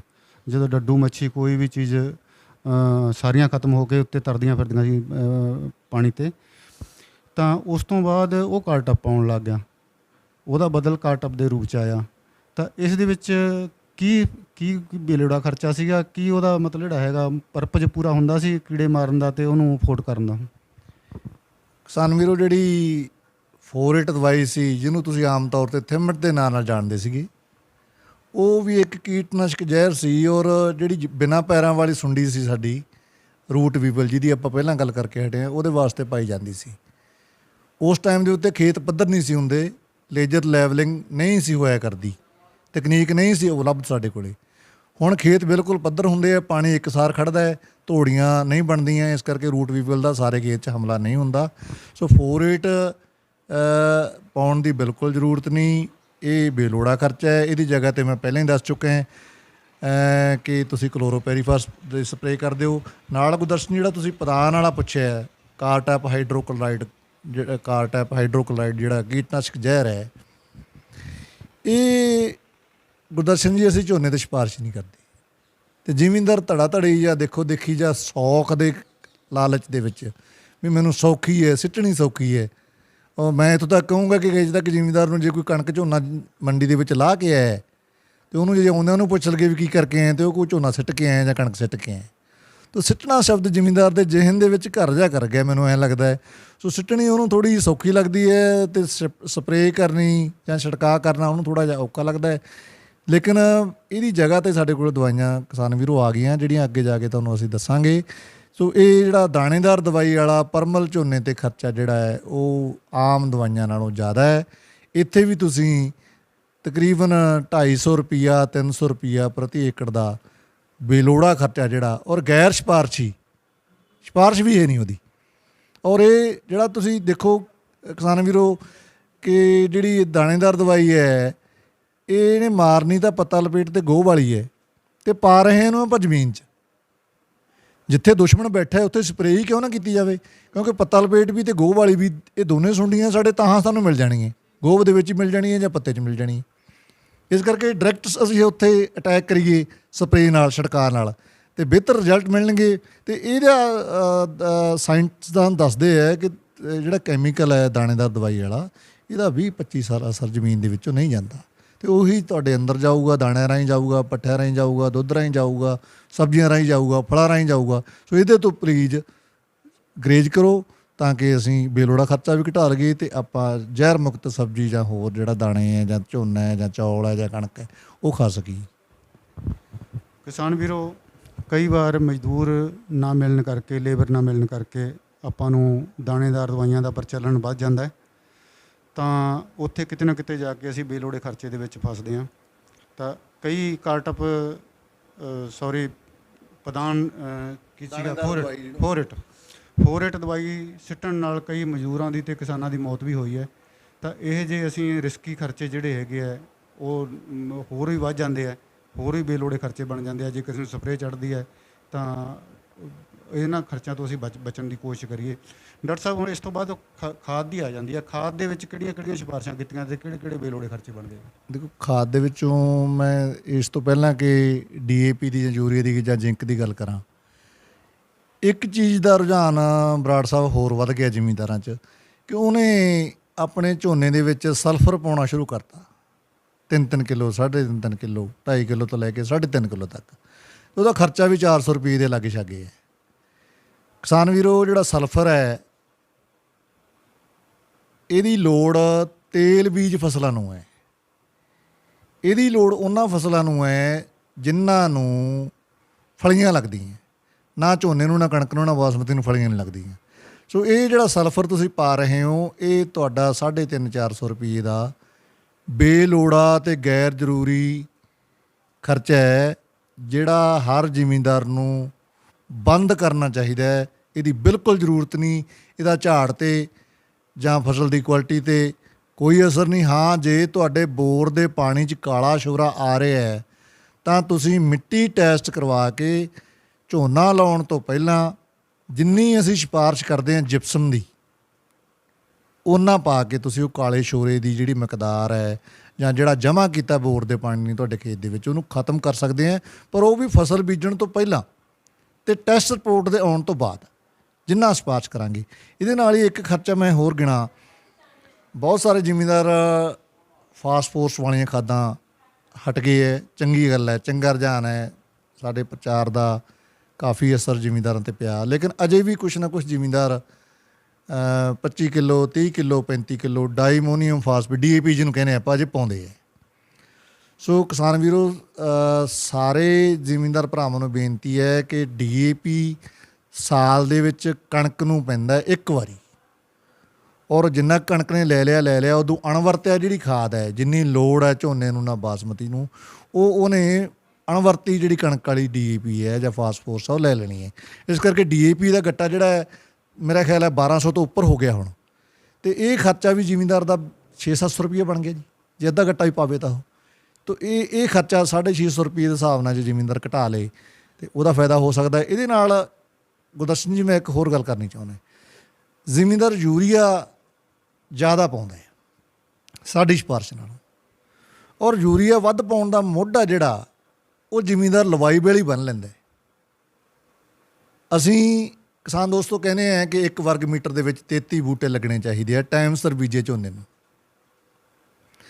ਅਤੇ ਜਦੋਂ ਤੁਸੀਂ 11-12 ਬੂਟੇ ਪ੍ਰਤੀ ਵਰਗ ਮੀਟਰ ਘੱਟ ਲਵਾਈ ਵੇਲੇ ਲੱਗ ਗਏ, ਅਤੇ ਉਹ 11-12 ਬੂਟਿਆਂ ਦੀ ਘਾਟ ਹੈ, ਉਹ ਜ਼ਿਮੀਂਦਾਰ ਨੇ ਯੂਰੀਆ ਪਾ ਕੱਢਣੀ ਹੈ ਗੁਰਦਰਸ਼ਨ ਜੀ, ਕਿਉਂਕਿ ਜ਼ਿਮੀਂਦਾਰ ਕੋਲ ਚਾਰਾ ਕੋਈ ਨਹੀਂ। ਉਦੋਂ ਮਗਰੋਂ ਜਦੋਂ ਘੱਟ ਬੂਟੇ ਲੱਗ ਗਏ ਤਾਂ ਉਹਨੂੰ ਜਿੰਨਾ ਚਿਰ ਝੋਨਾ ਜੁੜਦਾ ਨਹੀਂ, ਆਪਸ ਵਿੱਚ ਫਸਦਾ ਨਹੀਂ, ਉਹਨਾਂ ਚਿਰ ਜ਼ਿਮੀਂਦਾਰ ਦੇ ਯੂਰੀਏ 'ਤੇ ਯੂਰੀਆ ਪਾਈ ਜਾਂਦਾ ਹੈ। ਜਿਹੜਾ ਕਿ ਜ਼ਿਮੀਂਦਾਰ ਜੇ ਗੱਟਾ ਯੂਰੀਆ ਦਾ ਵੀ ਪਾ ਦੇ ਅਤੇ ਮੇਰਾ ਖਿਆਲ ਹੈ ਉਹ ਵੀ ਤਕਰੀਬਨ 450 ਪੌਣੇ 500 ਰੁਪਏ ਦਾ 500 ਰੁਪਏ ਦਾ ਬਣ ਗਿਆ ਜੀ। ਸੋ ਇਹ ਖਰਚਾ ਜ਼ਿਮੀਂਦਾਰ ਭਰਾਓ ਤੁਸੀਂ ਲਵਾਈ ਵੇਲੇ ਭਾਵੇਂ 50 ਰੁਪਏ ਲੇਬਰ ਨੂੰ ਵੱਧ ਦੇ ਦਿਓ ਵੀ ਅਸੀਂ 1 ਵਰਗ ਮੀਟਰ ਦੇ ਵਿੱਚ ਚੌਕਟਾ ਜਿਹਾ ਬਣਾ ਲਓ ਮੀਟਰ ਦਾ, ਡੰਡੇ ਬੰਨ੍ਹ ਲਓ ਜਾਂ ਤੁਹਾਡੀਆਂ ਜਿਹੜੀਆਂ ਹੈਗੀਆਂ ਪਾਈਪਾਂ ਬੰਨ੍ਹ ਲਓ ਜਾਂ ਤੁਸੀਂ ਸੋਟੀਆਂ ਕੁਛ ਵੀ ਬੰਨ੍ਹ ਲਓ ਮੀਟਰ ਤੇ ਬੰਨ੍ਹ ਕੇ ਵੀ ਮੈਂ ਤੁਹਾਡੇ ਕੋਲੇ ਨਹੀਂ ਖੜਨਾ, ਬਾਰ-ਬਾਰ ਕਹਿਣਾ ਨਹੀਂ। ਜਦੋਂ ਝੋਨਾ ਲਾਤਾ ਤੇ ਮੈਂ ਸਿੱਟ ਕੇ ਦੇਖੂੰਗਾ, ਜੇ 1 ਮੀਟਰ ਦੇ ਵਿੱਚ 33 ਬੂਟੇ ਆ ਗਏ ਤਾਂ ਤੁਹਾਨੂੰ 50 ਰੁਪਏ ਲੇਬਰ ਦੇ ਵੱਧ ਦੇਊਂਗਾ, ਤੇ ਜੇ ਘੱਟ ਲੱਗੇ ਤੇ ਫਿਰ ਭਰਾਵੋ ਘੱਟ ਲੱਗੂਗਾ। ਇਹ ਗੱਲ ਪਹਿਲਾਂ ਨਹੀਂ ਕਹਿਣੀ, ਪਹਿਲਾਂ 1-2 ਕਿੱਲੇ ਲਵਾ ਲਓ ਤਾਂ ਕਿ ਜੇ ਲੇਬਰ ਇਸ ਗੱਲੋਂ ਹੀ ਪਹਿਲਾਂ ਹੀ ਤੁਹਾਡੇ ਖੇਤ ਦਾ ਵੜਨ ਤੋਂ ਗੁਰੇਜ਼ ਕਰੇ ਵੀ ਯਾਰ ਇਹ ਜ਼ਿਮੀਂਦਾਰ ਬੜਾ ਸਖਤ ਹੈ। 1-2 ਕਿੱਲੇ ਜਦੋਂ ਲੱਗ ਗਏ ਤੁਹਾਡਾ 7-8 ਹਜ਼ਾਰ ਰੁਪਏ ਉਹਦੇ ਕੰਨੀ ਬਣ ਗਿਆ, ਤੇ ਫਿਰ ਲੇਬਰ ਟਾਈਮ ਸਿਰ। ਔਰ ਗੁਰਦਰਸ਼ਨ ਜੀ ਮੈਂ ਇੱਥੇ ਕਹਿਣਾ ਚਾਹੁੰਦਾ ਜਿਨ੍ਹਾਂ ਦੇ ਆਪ ਦੀ ਲੇਬਰ ਬੈਠੀ ਹੈ ਘਰੇ, ਭਾਵੇਂ ਬਾਹਰਲੀ ਹੈ ਜਾਂ ਦੇਸੀ ਹੈ ਜਾਂ ਕਿਤੋਂ ਦੀ ਵੀ ਲੈਂਦੀ ਹੈ, ਉਹਨਾਂ ਦੇ ਅਕਸਰ ਝੋਨਾ ਜਿਹੜਾ ਸੰਘਣਾ ਲੱਗਦਾ ਹੈ, ਉਹ ਨੂਣ ਪਾਣੀ ਦਾ ਜਾਂ ਰੋਟੀ ਪਾਣੀ ਦਾ ਕਹਿ ਲਓ ਜਾਂ ਕੋਈ ਬਾਲਣ ਬੱਪੇ ਦਾ ਕਹਿ ਲਓ ਜਾਂ ਰਿਹਾਇਸ਼ ਦਾ ਕਹਿ ਲਓ ਜਾਂ ਬਿਜਲੀ ਜਿਹੜੀ ਬਾਲੀ ਉਹਨੇ ਉੱਤੇ ਰਾਤ ਨੂੰ ਪੱਕੇ ਛੱਕੇ ਚਲਾਏ, ਸੋ ਉਹਦਾ ਅਸਰ ਅਸੀਂ ਜ਼ਰੂਰ ਦੇਖਣ ਨੂੰ ਮਿਲਦਾ। ਇਸ ਕਰਕੇ ਪੂਰੇ ਬੂਟੇ ਲਾਓ ਤੇ ਤੁਹਾਡੇ ਯੂਰੀਏ ਦੀ ਜਿਹੜੀ ਮਿਕਦਾਰ ਹੈ ਪ੍ਰਤੀ ਏਕੜ ਘਟ ਜਾਣੀ ਹੈ। ਜਦੋਂ ਪ੍ਰਤੀ ਏਕੜ ਯੂਰੀਏ ਦੀ ਮਾਤਰਾ ਘਟ ਗਈ ਤੁਹਾਡੀ ਕੁਆਲਿਟੀ ਵਧੀਆ ਬਣ ਜਾਣੀ ਹੈ, ਤੇ ਨਾਲ ਤੁਹਾਡਾ ਜਿਹੜਾ ਖਰਚਾ ਪ੍ਰਤੀ ਏਕੜ ਹੈ ਉਹ ਵੀ ਘਟ ਜਾਣਾ। ਕਿਸਾਨ ਵੀਰੋ, ਵੈਸੇ ਤਾਂ ਜਿਹੜੇ ਅਗਾਂਹ ਵਧੂ ਕਿਸਾਨ ਹੈ ਉਹ ਲੇਬਰ ਦੀ ਪਛਾਣ ਕਰ ਲੈਂਦੇ ਆ ਏਰੀਏ ਤੋਂ ਕਿ ਕਿਹੜੀ ਲੇਬਰ ਇਸ ਏਰੀਏ ਵਾਲੀ ਠੀਕ ਲਾਉਂਦੀ ਹੈ ਝੋਨਾ, ਕਿਹੜੀ ਪਾਰਟੀ ਹੈ ਉਹ ਪਿੰਡ ਦੀ ਜਿਹੜੀ ਝੋਨਾ ਠੀਕ ਲਾਉਂਦੀ ਹੈ। ਪਰ ਫਿਰ ਵੀ ਜ਼ਿਆਦਾਤਰ ਝੋਨਾ ਜਿਹੜਾ ਹੈਗਾ ਉਹ ਵਿਰਲਾ ਲੱਗਦਾ ਹੈ, ਇਸ ਲਈ ਤੁਹਾਨੂੰ ਕੋਈ ਨਾ ਕੋਈ ਉੱਦਮ ਕਰਨਾ ਪਏਗਾ। ਡਾਕਟਰ ਸਾਹਿਬ, ਪੱਤਾ ਚਾਰਟ ਵਿਧੀ ਵੀ ਇੱਥੇ ਫਰਟੀਲਾਈਜ਼ਰ ਦੇ ਵਿੱਚ ਕੋਈ ਆਪਣੇ ਅਹਿਮ ਰੋਲ ਕਰ ਸਕਦੀ ਹੈ? ਬਿਲਕੁਲ ਜੀ, ਬਿਲਕੁਲ। ਪੱਤਾ ਰੰਗ ਚਾਰਟ ਪੰਜਾਬ ਖੇਤੀਬਾੜੀ ਯੂਨੀਵਰਸਿਟੀ ਨੇ ਪਿਛਲੇ 10 ਸਾਲ ਤੋਂ ਸਿਫਾਰਿਸ਼ ਕੀਤਾ ਹੋਇਆ। ਉਹਦੇ ਬੂਟਿਆਂ ਦੇ 4ਥੇ ਨੰਬਰ ਦੀ ਟਿੱਕੀ ਦੇ ਨਾਲ ਅਸੀਂ ਪੱਤਾ ਮਿਲਾਉਣਾ ਹੈ। ਆਪ ਦੀ ਛਾਂ ਤੁਹਾਡੇ ਬੂਟੇ 'ਤੇ ਪੈਣੀ ਚਾਹੀਦੀ ਹੈ।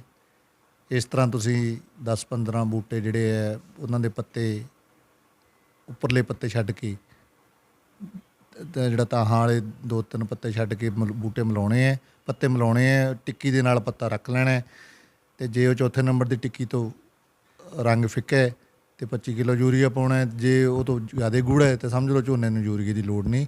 ਸੋ ਇਸ ਪੱਤਾ ਰੰਗ ਚਾਰਟ ਦੇ ਨਾਲ ਸਹੀ ਮਿਕਦਾਰ ਦੇ ਵਿੱਚ ਜਿੰਨੀ ਫਸਲ ਨੂੰ ਲੋੜ ਹੈ, ਜਿੰਨੀ ਉਹਦੀ ਭੁੱਖ ਹੈ ਯੂਰੀਏ ਦੀ, ਉਹ ਪਤਾ ਲੱਗ ਜਾਂਦਾ, ਅਤੇ ਜ਼ਿਮੀਂਦਾਰ ਉਸ ਹਿਸਾਬ ਨਾਲ ਯੂਰੀਆ ਜਿਹੜਾ ਪਾ ਸਕਦਾ। ਇਹਦੀ ਬਹੁਤੀ ਕੀਮਤ ਵੀ ਨਹੀਂ, ਮੇਰਾ ਖਿਆਲ ਹੈ 30-35 ਰੁਪਏ ਦਾ ਇਹਦਾ ਖਰਚਾ ਹੈਗਾ। ਜੇ ਮੈਂ ਗਲਤ ਨਾ ਹੋਵਾਂ, ਸ਼ਾਇਦ ਹੁਣ 5-4 ਰੁਪਏ ਵੱਧ ਗਿਆ ਹੋਵੇ ਖਰਚਾ, ਜਿਹੜਾ ਇਹਦੀ ਕੋਸਟ ਵੱਧ ਗਈ ਹੋਵੇ। ਪਰ ਜੇ ਆਪਾਂ ਯੂਰੀਆ ਵਾਲੇ ਪਾਸੇ ਦੇਖੀਏ ਤਾਂ ਕਿਤੇ 500 ਰੁਪਏ ਦਾ ਖਰਚਾ, ਅਤੇ ਕਿੱਥੇ ਜੇ 50 ਰੁਪਏ ਵੀ ਲਾ ਲਈਏ ਪੱਤਾ ਰੰਗ ਚਾਰਟ 'ਤੇ ਕਿਰਾਇਆ ਗੱਪਾ ਪਾ ਕੇ, ਅਤੇ ਮੇਰਾ ਖਿਆਲ ਜ਼ਿਮੀਂਦਾਰ ਮੁਨਾਫੇ ਦੇ ਵਿੱਚ ਹੀ ਰਹੂਗਾ। ਇਸ ਕਰਕੇ ਸਾਨੂੰ ਜ਼ਰੂਰ ਪੱਤਾ ਰੰਗ ਚਾਰਟ ਵਾਲੇ ਪਾਸੇ ਆਉਣਾ ਚਾਹੀਦਾ ਹੈ, ਔਰ ਇਹਦੀ ਵਰਤੋਂ ਕਰਕੇ ਸਾਨੂੰ ਯੂਰੀਏ ਦੀ ਵਰਤੋਂ ਵੀ ਘਟਾ ਲਾਂਗੇ ਅਤੇ ਫਸਲ ਵਾਸਤੇ ਵੀ ਲਾਹੇਵੰਦ ਹੋਊਗਾ ਜੀ। ਪੱਤਾ ਚਾਰਟ ਇਹ ਮਿਲਦਾ ਕਿੱਥੋਂ ਹੈ? ਪੰਜਾਬ ਖੇਤੀਬਾੜੀ ਯੂਨੀਵਰਸਿਟੀ ਦੇ ਕ੍ਰਿਸ਼ੀ ਵਿਗਿਆਨ ਕੇਂਦਰ, ਖੇਤਰੀ ਖੋਜ ਕੇਂਦਰ, ਫਾਰਮ ਸਲਾਹਕਾਰ ਸੇਵਾ ਜਿਹੜੀ ਯੂਨੀਵਰਸਿਟੀ ਦੇ ਤਕਰੀਬਨ ਸਾਰੇ ਜ਼ਿਲ੍ਹਿਆਂ ਦੇ ਵਿੱਚ ਹੀ ਹੈਗੀ ਹੈ, ਉਹਨਾਂ ਕੋਲ ਉਪਲਬਧ ਹੈ। ਇਸ ਤਰ੍ਹਾਂ ਜਿਹੜੇ ਲੁਧਿਆਣੇ ਦੇ ਨੇੜੇ ਬੈਠੇ ਹੈ ਜ਼ਿਮੀਂਦਾਰ, ਉਹ ਪੰਜਾਬ ਖੇਤੀਬਾੜੀ ਯੂਨੀਵਰਸਿਟੀ ਤੋਂ ਲੈ ਸਕਦੇ ਹੈ। ਯੂਨੀਵਰਸਿਟੀ ਕੋਲ ਉਪਲਬਧ ਹੈ ਜੀ, ਇਹ ਯੂਨੀਵਰਸਿਟੀ ਦੇ ਕ੍ਰਿਸ਼ੀ ਵਿਗਿਆਨ ਕੇਂਦਰ ਕੋਲ ਉਪਲਬਧ ਹੈ। ਉੱਥੋਂ ਪੱਤਾ ਰੰਗ ਚਾਰਟ ਜ਼ਿਮੀਂਦਾਰ ਲੈ ਕੇ ਇਹਦੀ ਵਰਤੋਂ ਕਰਕੇ ਯੂਰੀਏ ਦੀ ਜਿਹੜੀ ਮਿਕਦਾਰ ਜਿਹੜੀ ਵੱਧ ਰਹੀ ਹੈ ਉਹਨੂੰ ਘਟਾਇਆ ਜਾ ਸਕਦਾ ਜੀ। ਕਿਸਾਨ ਵੀਰੋ, ਫਰਟੀਲਾਈਜ਼ਰ ਦੇ ਵਿੱਚ ਜੇਕਰ ਅਸੀਂ 500 ਰੁਪਏ ਦਾ ਫਰਟੀਲਾਈਜ਼ਰ ਬਚਾ ਲੈਂਦੇ ਹਾਂ ਤਾਂ ਸਰਕਾਰਾਂ ਦੇ ਵੀ ਜਿਹੜੇ ਖਰਚੇ ਬਹੁਤ ਬਚ ਜਾਂਦੇ ਆ ਕਿ ਉਹਨਾਂ ਦੀ ਸਬਸਿਡੀ ਵਗੈਰਾ ਸਾਨੂੰ ਦਿੰਦੇ ਆ। ਸਰਬੱਤ ਦਾ ਭਲਾ ਮੰਗਣ ਵਾਲੀ ਕੌਮ ਪੰਜਾਬ ਦੀ, ਸਾਨੂੰ ਸਾਰੇ ਪੱਖ ਤੋਂ ਸੋਚ ਕੇ ਜੇਕਰ ਅਸੀਂ 1 ਰੁਪਇਆ ਵੀ ਖਰਚ ਕਰਦੇ ਹਾਂ ਤਾਂ ਤੁਹਾਨੂੰ ਦੱਸਿਆ ਕਿ 70 ਲੱਖ ਰੁਪਏ ਤੋਂ ਲਗਭਗ ਦਾ ਕਿਸਾਨ ਦਾ ਬਚ ਜਾਂਦਾ ਹੈ ਪੂਰੇ ਪੰਜਾਬ ਦੇ ਵਿੱਚ। ਤਾਂ ਅੱਗੇ ਡਾਕਟਰ ਸਾਹਿਬ ਆ ਜਾਂਦਾ ਦੂਸਰਾ ਪੱਤਾ ਲਪੇਟ ਸੁੰਡੀ, ਗੋਭ ਦੀ ਸੁੰਡੀ, ਇਹਨਾਂ ਦੇ ਸੰਬੰਧੀ ਕਿਸਾਨ ਕਿੱਥੇ ਬਚਤ ਕਰ ਸਕਦਾ? ਦੇਖੋ, ਇਹ ਤੋਂ ਪਹਿਲਾਂ ਮੈਂ ਗੱਲ ਕਰਨੀ ਚਾਹੁੰਦਾ ਇੱਕ ਕਿਸਾਨ ਵੀਰੋ, ਮੈਂ ਵੀ ਖੇਤੀ ਪਸਾਰ ਮਾਹਰ ਹੋਣ ਤੋਂ ਪਹਿਲਾਂ ਇੱਕ ਕਿਸਾਨ ਹੈ ਅਤੇ ਕਿਸਾਨ ਦਾ ਪੁੱਤਰ ਹੈ। ਪਿੰਡਾਂ ਦੇ ਵਿੱਚ ਹੀ ਮੈਂ ਰਹਿੰਦਾ, ਅਤੇ ਪਿੰਡਾਂ ਦੇ ਵਿੱਚ ਮੈਂ ਜਦੋਂ ਛੁੱਟੀ ਛੱਟੀ ਵਾਲੇ ਦਿਨ ਖੇਤ ਦੇ ਵਿੱਚ ਗੇੜਾ ਗੂੜਾ ਮਾਰਨ ਜਾਂਦਾ ਅਤੇ ਬਹੁਤ ਸਾਰੇ ਜ਼ਿਮੀਂਦਾਰ ਗੁਰਦਰਸ਼ਨ ਜੀ ਜਾਂ ਤਾਂ ਰੀਜੈਂਟ ਪਾ ਰਹੇ ਹੈ, ਜਾਂ ਇੱਕ ਕੋਰਾ ਜੰਨਾ ਦਾ ਸਾਲਟ ਆ ਰਿਹਾ, ਉਹਦਾ ਨਾਂ ਇੱਕ ਕੰਪਨੀ ਨੇ ਰੱਖਿਆ ਹੈ ਫਰਟੇਰਾ। ਉਹ ਜਦੋਂ ਕੰਪਨੀਆਂ ਵਾਲੇ ਪ੍ਰਚਾਰ ਪ੍ਰਚੂਰ ਕਰਦੇ ਆ ਤਾਂ ਰਾਰਾ ਵਿੱਚੋਂ ਕੱਟ ਦਿੰਦੇ ਆ ਅਤੇ ਫਟੇਰਾ ਹੀ ਕਹਿੰਦੇ ਆ। ਅਤੇ ਉਹ ਫਟੇਰੇ ਤੋਂ ਜ਼ਿਮੀਂਦਾਰ ਭਰਾ ਨੂੰ ਐਂ ਲੱਗਣ ਲੱਗਦਾ ਜਿਵੇਂ ਉਹ ਫੋਟ ਚੁਕਾਊਗਾ। ਇਸੇ ਤਰ੍ਹਾਂ ਹੀ ਇਹ ਹੁਣ ਫਟੇਰੇ ਦੇ ਵਿੱਚ ਸਾਲਟ ਹੈਗਾ ਜਿਹੜਾ, ਉਹ ਹੈਗਾ ਸੁੰਡੀਆਂ ਵਾਲਾ, ਗੋਹ ਵਾਲੀ ਵਾਲਾ ਅਤੇ ਪੱਤਾ ਲਪੇਟ ਵਾਲੀ ਵਾਲਾ। ਇਸੇ ਤਰ੍ਹਾਂ ਹੀ ਜਿਹੜੀ ਮੈਂ ਤੁਹਾਡੀ ਰੀਜੈਂਟ ਦੱਸੀ ਹੈ ਉਹ ਵੀ ਜ਼ਹਿਰ ਹੈ। ਸੋ ਇਹ ਜ਼ਹਿਰਾਂ ਦਾ ਫੋਟ ਨਾਲ ਕੋਈ ਸੰਬੰਧ ਨਹੀਂ। ਸੋ ਤੁਹਾਨੂੰ ਕੰਪਨੀਆਂ ਵਾਲੇ ਜਾਂ ਦੁਕਾਨਦਾਰ ਕਈ ਵਾਰੀ ਦੇ ਦਿੰਦੇ ਹੈ, ਕਿਰਪਾ ਕਰਕੇ ਉਹਨਾਂ ਨੂੰ ਪੁੱਛੋ ਵੀ ਇਹ ਇੱਕ ਪਾਸੇ ਫਰਟੇਰਾ ਰੱਖ ਲਓ ਅਤੇ ਇੱਕ ਪਾਸੇ ਕੋਰਾਜਨ ਵਾਲੀ ਸ਼ੀਸ਼ੀ ਰੱਖ ਲਓ, ਦੋਨਾਂ ਵਿੱਚ ਸਾਲਟ ਜਿਹੜਾ ਸੇਮ ਹੋਊਗਾ। ਇਹਦਾ ਮਤਲਬ ਉਹ ਕੀੜਿਆਂ ਵਾਲੀ ਜ਼ਹਿਰ ਹੈ ਉਹ, ਅਤੇ ਜ਼ਹਿਰ ਦਾ ਫੋਟ ਨਾਲ ਸੰਬੰਧ ਨਹੀਂ ਹੁੰਦਾ।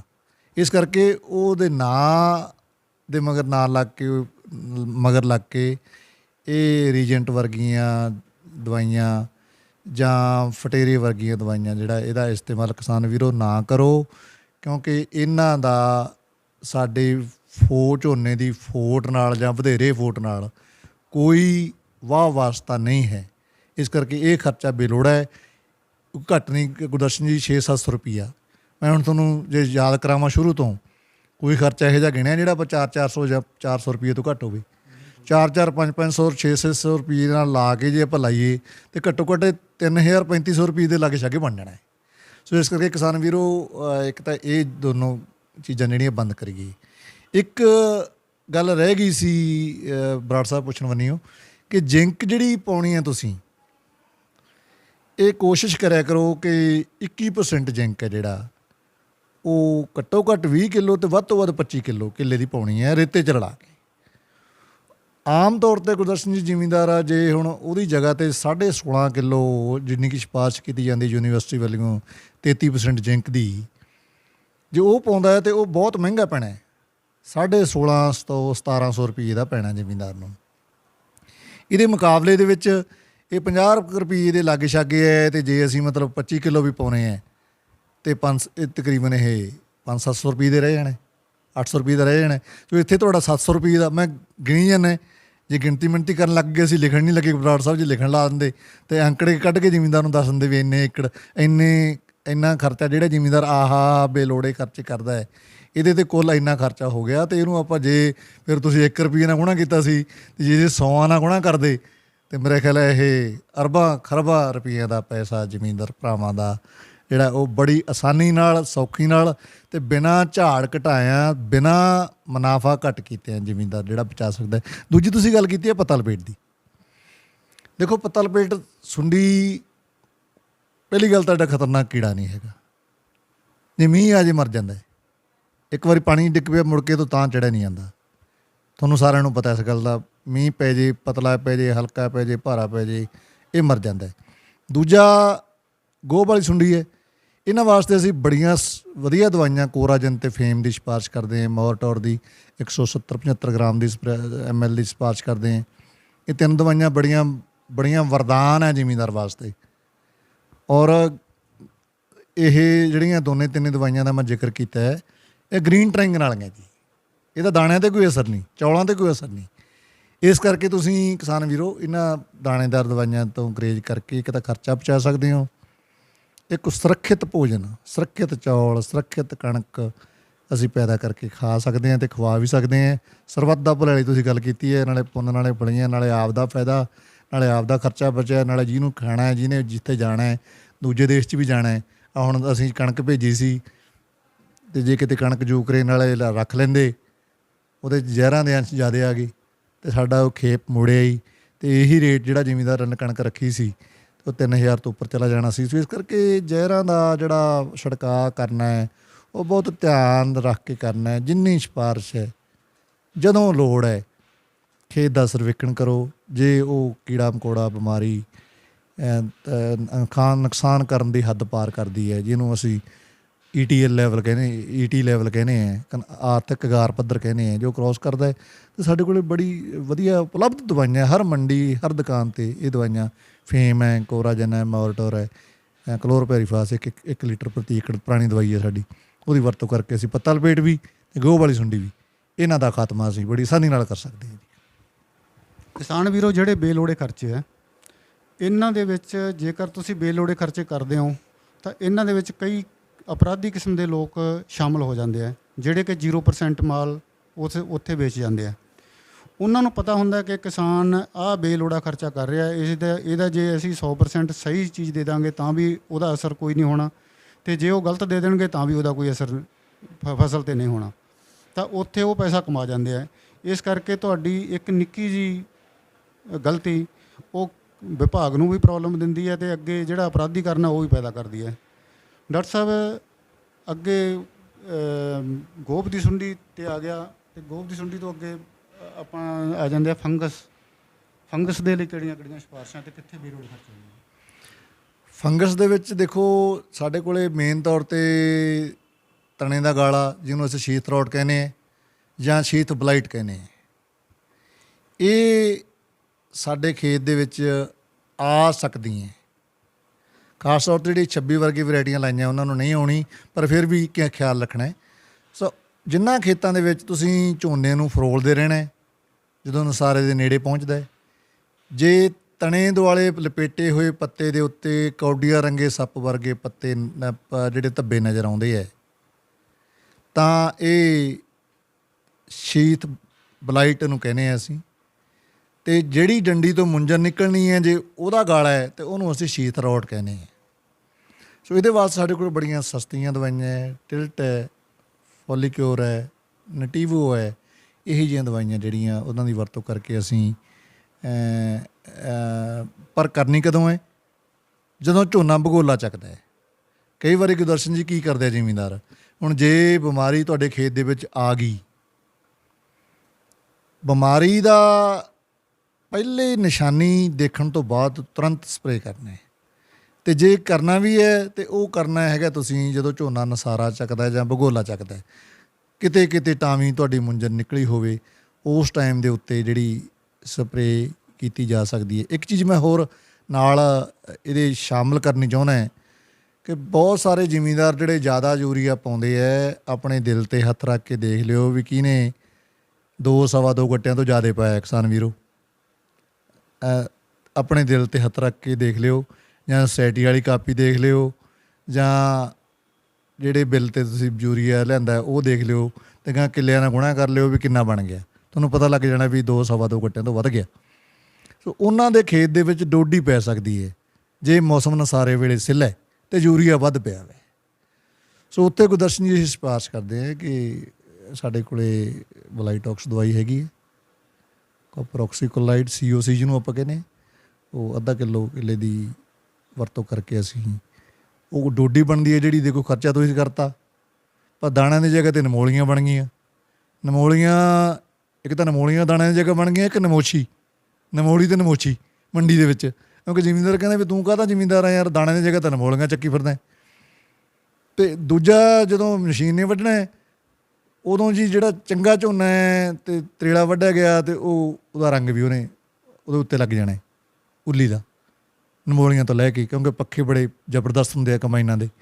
ਇਸ ਕਰਕੇ ਮੇਰੀ ਤਾਂ ਗੁਜ਼ਾਰਿਸ਼ ਇਹ ਹੈ ਵੀ ਜੇ ਤੁਸੀਂ ਜ਼ਿਆਦਾ ਯੂਰੀਆ ਪਾਇਆ ਸੱਚੇ ਮਨੋਂ ਦੇਖ ਕੇ ਅਤੇ ਫਿਰ ਤਾਂ ਉਹ ਸਪਰੇਅ ਕਰ ਦਿਓ ਨਸਾਰੇ ਵੇਲੇ। ਅਤੇ ਜੇ ਤੁਸੀਂ ਜੇ ਨਮੋਲੀ ਬਣ ਵੀ ਗਈ, ਸਪਰੇਅ ਨਹੀਂ ਕੀਤੀ, ਅਤੇ ਫਿਰ ਝੋਨੇ ਨੂੰ ਤਰੇੜਾ ਨਾ ਵੱਢੋ। ਤਰੇੜ ਲੈਣ ਤੋਂ ਬਾਅਦ ਜਦੋਂ 10-11 ਵੱਜ ਜਾਣ, ਤਰੇੜ ਲੈ ਜੇ 12 ਵੱਜ ਜਾਣ, 2 ਵੱਜ ਜਾਣ, ਉਸ ਟਾਈਮ 'ਤੇ ਮਸ਼ੀਨ ਵਾਲੇ ਨੂੰ ਸੱਦਾ ਦਿਓ। ਮਸ਼ੀਨੀਕਰਨ ਹੋ ਗਿਆ, 10-12-15 ਦਿਨ ਦੇ ਵਿੱਚ ਝੋਨਾ ਗੁਰਦਰਸ਼ਨ ਬਰਾੜ ਸਾਹਿਬ ਵੱਢਿਆ ਜਾਂਦਾ ਹੈ। ਇਸ ਕਰਕੇ ਕੋਈ ਦਿੱਕਤ ਨਹੀਂ, 2 ਵਜੇ ਤੋਂ ਬਾਅਦ ਵੱਢ ਲਓਗੇ ਅਤੇ ਉਹ ਜਿਹੜੇ ਚੰਗੇ ਦਾਣੇ ਹੈ ਉਹ ਸੁੱਕ ਜਾਣਗੇ, ਅਤੇ ਪਾਊਡਰ ਮਸ਼ੀਨ ਨੇ ਉਡਾ ਕੇ ਬਾਹਰ ਮਾਰਨਾ ਹੈ, ਅਤੇ ਦਾਣਿਆਂ 'ਤੇ ਘੱਟੋ ਘੱਟ ਨਾ ਜੰਮੂ। ਦਾਣਿਆਂ ਦੀ ਸਾਰਿਆਂ ਦੀ ਰੰਗਤ ਜਿਹੜੀ ਹੈ ਉਹ ਖਰਾਬ ਨਹੀਂ ਹੋਊਗੀ। ਇਸ ਕਰਕੇ ਇਹ ਵੀ ਇੱਕ ਜ਼ਰੀਆ ਹੈ ਜਿਹਦੇ ਨਾਲ ਜ਼ਿਮੀਂਦਾਰ ਭਰਾ ਆਪਦੇ ਝੋਨੇ ਦਾ ਕਈ ਵਾਰੀ ਮੁੱਲ ਘੱਟ ਲੱਗ ਜਾਂਦਾ ਹੈ, ਕਈ ਵਾਰੀ ਉਹ ਰੰਗਤ ਦੇਖ ਕੇ ਠੇਡੇ ਮਾਰਦੇ ਫਿਰਦੇ ਰਹਿੰਦੇ ਆ ਕਈ ਵਾਰ ਏਜੰਸੀਆਂ ਵਾਲੇ। ਸੋ ਕਿਰਪਾ ਕਰਕੇ ਇਹਦੇ 'ਤੇ ਵੀ ਜਿਹੜਾ ਗੌਰ ਫਰਮਾਉਣ ਦੀ ਸਾਨੂੰ ਕਿਸਾਨ ਵੀਰੋ ਬਹੁਤ ਲੋੜ ਹੈ ਜੀ।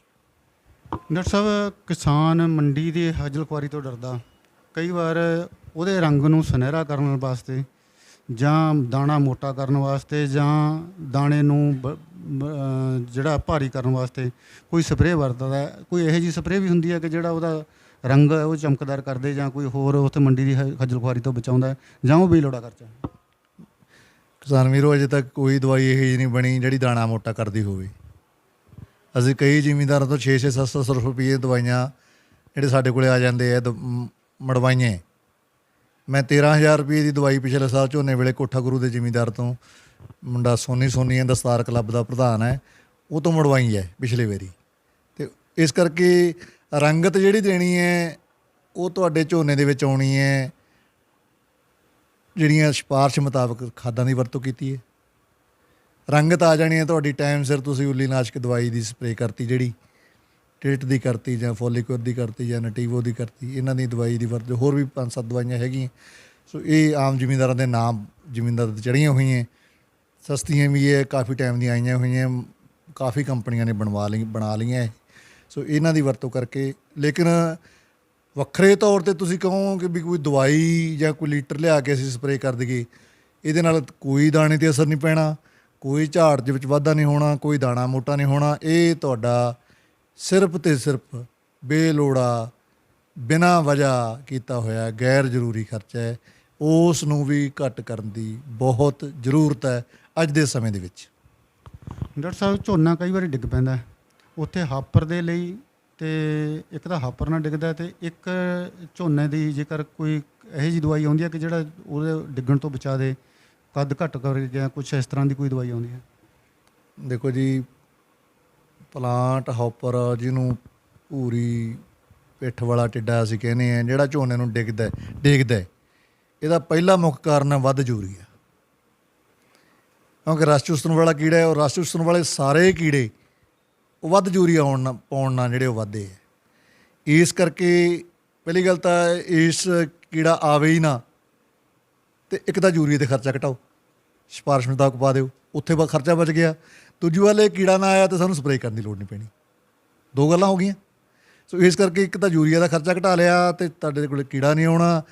ਜੇ ਯੂਰੀਏ 'ਤੇ ਵੱਧ ਖਰਚਾ ਵੀ ਕਰ ਲਿਆ, ਸਿਫਾਰਿਸ਼ 'ਚ ਵੱਧ ਪਾਤਾ, ਅਤੇ ਨਾਲ ਕਿਸਾਨ ਦੋਸਤੋ ਫਿਰ ਜੇ ਪਲਾਂਟ ਉੱਪਰ ਆ ਗਿਆ, ਝੋਨਾ ਡਿੱਗਣ ਲੱਗ ਗਿਆ, ਤੁਹਾਨੂੰ ਕਨਫੀਡੋਰ ਵਗੈਰਾ ਦੀ ਸਪਰੇਅ ਕਰਨੀ ਪੈਣੀ ਹੈ, ਜਿਹਦੇ 'ਤੇ ਫੇਰ ਖਰਚਾ ਹੋਊ।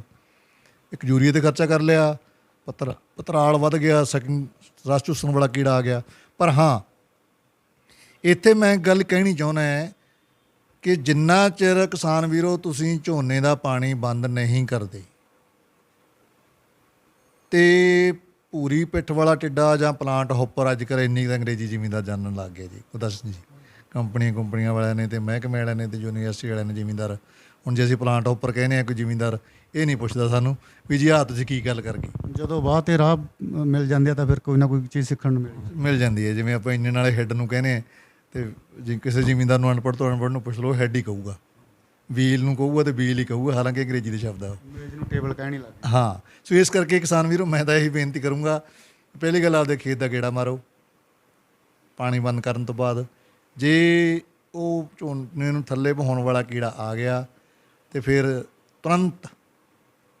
ਤੁਰੰਤ ਮਤਲਬ ਜਦੋਂ ਦੇਖਿਆ, ਜਿਹੜੀ ਪਹਿਲੀ ਵਾਰ ਸਪਰੇਅ ਘਰੇ ਪਈ ਹੈ, ਭਾਵੇਂ ਸਿਫਾਰਿਸ਼ ਹੈ ਜਾਂ ਗੈਰ ਸਿਫਾਰਿਸ਼, ਉਹਦੀ ਸਪਰੇਅ ਕਰੋ, ਕਿਉਂਕਿ ਤੋੜੀਆਂ 'ਚ ਪਹਿਲਾਂ ਆਉਂਦਾ ਹੈ, ਦਰਖਤਾਂ ਦੀ ਥਾਵਾਂ ਥੱਲੇ ਪਹਿਲਾਂ ਆਉਂਦਾ ਹੈ, ਸਾਈਡਾਂ ਤੋਂ ਪਹਿਲਾਂ ਆਉਂਦਾ ਹੈ। ਇਸ ਕਰਕੇ ਜਿਹੜਾ ਸਾਨੂੰ ਕਨਫੀਡੋਰ 40 ਗ੍ਰਾਮ ਪ੍ਰਤੀ ਏਕੜ ਦੀ ਸਪਰੇਅ ਕਰਨੀ ਚਾਹੀਦੀ ਹੈ। ਕਰਨੀ ਢੋਲੀ ਨਾਲ ਹੈ, ਡਰਮ ਨਾਲ ਜਾਂ ਜਿਹੜੇ ਤੁਹਾਡੇ ਪੈਟਰੋਲ ਵਾਲੇ ਪੰਪ ਹੈ ਉਹਨਾਂ ਨਾਲ ਸਪਰੇਅ ਨਹੀਂ ਕਰਨੀ ਕਿਸਾਨ ਵੀਰੋ। ਉਹ ਤੁਸੀਂ ਪੱਤਿਆਂ 'ਤੇ ਪਾ ਕੇ ਮੁੜਿਆਓਗੇ, ਕੀੜਾ ਸਾਡੇ ਜੜ੍ਹ 'ਚ ਬੈਠਾ ਹੈ, ਝੋਨੇ ਦੀ ਜੜ੍ਹ 'ਚ ਬੈਠਾ ਹੈ, ਇਸ ਕਰਕੇ ਉੱਥੇ ਦਵਾਈ ਨਹੀਂ ਜਾਂਦੀ। ਸਿਰਫ ਅਤੇ ਸਿਰਫ ਮੈਂ ਤੁਹਾਨੂੰ ਸਿਫਾਰਿਸ਼ ਕਰਦਾ, ਜੇ ਭੂਰੀ ਪਿੱਠ ਵਾਲਾ ਪਲਾਂਟ ਹੌਪਰ ਤੁਹਾਡੇ ਖੇਤ ਦੇ ਵਿੱਚ ਆ ਜਾਂਦਾ ਝੋਨੇ 'ਚ, ਖੁਦਾ ਨਾ ਖਾਸਤਾ, ਅਤੇ ਤੁਸੀਂ ਸਪਰੇਅ 40 ml ਪ੍ਰਤੀ ਏਕੜ ਕਨਫੀਡੋਰ ਥੱਲੇ ਨੂੰ ਨੋਜ਼ਲ ਕਰਕੇ ਘੱਟ ਏਰੀਆ ਤੋੜ ਕੇ, ਘੱਟ ਏਰੀਆ ਮਤਲਬ ਜਿੰਨਾ ਥੋੜ੍ਹਾ ਏਰੀਆ ਤੋਰੋਗੇ ਉਹਨਾਂ ਸਪਰੇਅ ਦਾ ਜਿਹੜਾ ਪ੍ਰਭਾਵ ਹੈ ਉਹ ਤਣੇ ਵਾਲੇ ਅਤੇ ਜੜ੍ਹਾਂ ਵਾਲੇ ਪਾਸੇ ਜਾਊਗਾ, ਜਿੱਥੇ ਇਹ ਬੈਠਾ ਹੈ। ਜਦੋਂ ਦੁਸ਼ਮਣ ਦੇ ਉੱਤੇ ਸਿੱਧਾ ਤੁਸੀਂ ਅਟੈਕ ਡਾਇਰੈਕਟ ਕਰੋਗੇ ਅਤੇ ਉਹਦੇ ਮਰਨ ਦੇ ਚਾਂਸ ਜਿਹੜੇ ਜ਼ਿਆਦਾ ਰਹਿ ਜਾਂਦੇ ਆ। ਹਾਂ, ਇੱਕ ਗੱਲ, ਜੇ ਇੱਥੇ ਅਣਗਹਿਲੀ ਕਰਕੇ 40 ਗ੍ਰਾਮ ਡੋਜ਼ ਥੋੜ੍ਹੀ ਹੈ, ਉਹ ਬੜਾ ਖਰਚਾ ਨਹੀਂ ਤੁਹਾਡਾ ਆਉਣਾ, ਪਰ ਇੱਥੇ ਅਣਗਹਿਲੀ ਕਰ ਗਏ ਅਤੇ ਝੋਨੇ ਦਾ 2 ਕੁਇੰਟਲ ਝਾੜ ਵੀ ਉੱਡੂਗਾ, ਝੋਨਾ ਵੱਢਣ ਵੇਲੇ ਵੀ ਨੁਕਸਾਨ ਹੋਊਗਾ, ਅਤੇ ਮਸ਼ੀਨ ਵਾਲਾ ਵੀ ਪੈਸੇ ਵੱਧ ਲਊਗਾ ਡਿੱਗੇ ਝੋਨੇ ਦੇ। ਇਸ ਕਰਕੇ ਮੇਰੀ ਬੇਨਤੀ ਹੈ ਵੀ ਅਸੀਂ ਕਈ ਵਾਰੀ ਮਸ਼ੀਨ ਦੇ ਮਗਰ ਦਾਤੀਆਂ ਚੱਕੀ ਫਿਰਦੇ ਹੁੰਦੇ ਹਾਂ ਵੀ ਆਹ ਆਉਂਦੇ ਗੇੜੇ ਨੂੰ ਉਹਦੇ ਮਸ਼ੀਨ ਦੇ ਮੂਹਰੇ ਸਿੱਟ ਦਈਏ, ਔਰ ਸਾਡਾ ਜੀ ਸਰੱਸਾ ਹੈ। ਇਹ ਕੋਈ ਕਣਕ ਤਾਂ ਹੈ ਨਹੀਂ ਵੀ ਤੂੜੀ ਵਾਲੀ ਮਸ਼ੀਨ ਚੱਕ ਕੇ ਬੱਲੀ ਜਿਹੜੀ ਹੈ ਬਾਅਦ 'ਚ ਤੂੜੀ ਵੇਲੇ ਕੁਆਂਟਲ 2 ਕੁਆਂਟਲ ਆਪ ਜਿਹੜੀ ਝੜੀ ਹੈ ਵਿੱਚ ਆ ਗਈ। ਤੂੜੀ ਵਾਲੀ ਵੀ ਜਿਹੜੀ ਮਸ਼ੀਨ ਹੈ ਕਣਕ ਵਾਲੀ ਉਹ ਵੀ ਪੂਰਾ ਨਹੀਂ ਸਾਰੀਆਂ ਚੱਕਦੀ। ਇਸ ਕਰਕੇ ਮੇਰੀ ਗੁਜ਼ਾਰਿਸ਼ ਹੈ ਵੀ ਯੂਰੀਆ ਘੱਟ ਪਾਓ, ਯੂਰੀਆ ਵੱਧ ਪਾ ਬੈਠੇ ਤੇ ਪਲਾਂਟ ਹੌਪਰ ਆ ਗਿਆ ਤੇ ਟਾਈਮ ਸਿਰ ਕਨਫੀਡੋਰ ਦੀ ਪਿੱਠੂ ਪੰਪ ਨਾਲ ਸਪਰੇਅ ਕਰਕੇ ਥੱਲੇ ਨੂੰ ਨੋਜ਼ਲ ਕਰਕੇ ਕਰ ਦਿਓ ਤੇ ਤੁਹਾਡਾ ਜਿਹੜਾ ਇਹ ਕੀੜਾ ਮਰ ਜਾਣਾ, ਝੋਨਾ ਡਿੱਗਣ ਤੋਂ ਬਚ ਜਾਣਾ। ਵੈਸੇ ਮੈਂ ਤਾਂ ਇਹੀ ਕਹੂੰਗਾ ਕਿ ਕਿਸਾਨ ਵੀਰੋ, ਜੇ ਤੁਸੀਂ ਆ ਘੱਟ ਸਮਾਂ ਲੈਣ ਵਾਲੀਆਂ ਕਿਸਮਾਂ ਲਾਉਣ ਲੱਗ ਗਏ ਨਾ 26 ਵਰਗੀਆਂ, ਇਹ ਹੁਣ 26 ਵਾਲੇ ਨੇ ਝੋਨਾ ਵੱਢਣਾ ਹੈ 5-7 ਅਕਤੂਬਰ ਨੂੰ ਤੇ ਪੂਸਾ 44 ਵਾਲੇ ਨੇ ਵੱਢਣਾ 25 ਅਕਤੂਬਰ ਤੋਂ ਬਾਅਦ। ਜਦੋਂ ਮਾੜਾ ਮੋਟਾ ਜੇ ਪਲਾਂਟ ਹੌਪਰ ਗੁਰਦਰਸ਼ਨ ਜੀ 26 ਵਾਲੇ ਦੇ ਆ ਗਿਆ, ਉਹਨੇ ਝੋਨਾ ਵੱਢ ਕੇ ਮੰਡੀ 'ਚ ਮਾਰਿਆ ਤੇ ਨਾਲ ਪੂਸਾ 44 ਲਾਈ ਬੈਠਾ ਜਾਂ ਕੋਈ ਹੋਰ ਲੰਮਾ ਸਮਾਂ ਲੈਣ ਵਾਲੀ 18 ਵਰਗੀ ਵੈਰਾਈਟੀ ਲਾਈ ਬੈਠਾ ਤੇ ਉਹਨਾਂ ਦੇ ਖੇਤ ਜਾਊਗਾ ਤੇ ਉਹਨਾਂ ਨੂੰ ਵਕਤ ਖੜਾ ਹੋ ਜਾਣਾ। ਸੋ ਹੁਣ ਅਸੀਂ ਜ਼ਿਮੀਂਦਾਰ ਨੂੰ ਕਹਿਣੋਂ ਹਟ ਗਏ ਵੀ ਪੂਸਾ 44 ਲਾਉਣੋਂ ਹਟ ਜਾਓ ਜੀ। ਹੁਣ 26 ਵਾਲੇ ਇਹਨਾਂ ਨੂੰ ਆਪੇ ਹਟਾ ਦੇਣਗੇ। ਜਦੋਂ 26 ਵਾਲੇ ਨੇ ਮੰਡੀ 'ਚ ਝੋਨਾ ਵੇਚ ਕੇ ਤੇ ਪੈਸੇ ਪਾ ਕੇ ਜੇਬ 'ਚ ਘਰੇ ਆ ਗਿਆ, ਪਰਾਲ ਵੀ ਘੱਟ ਹੈ ਤੇ ਪਲਾਂਟ ਹੌਪਰ ਵੀ ਨਹੀਂ ਆਇਆ ਤੇ ਇੱਧਰ ਜ਼ਿਮੀਂਦਾਰ ਭਰਾ ਸਪਰੇਆਂ ਚੱਕੀ ਫਿਰਦਾ।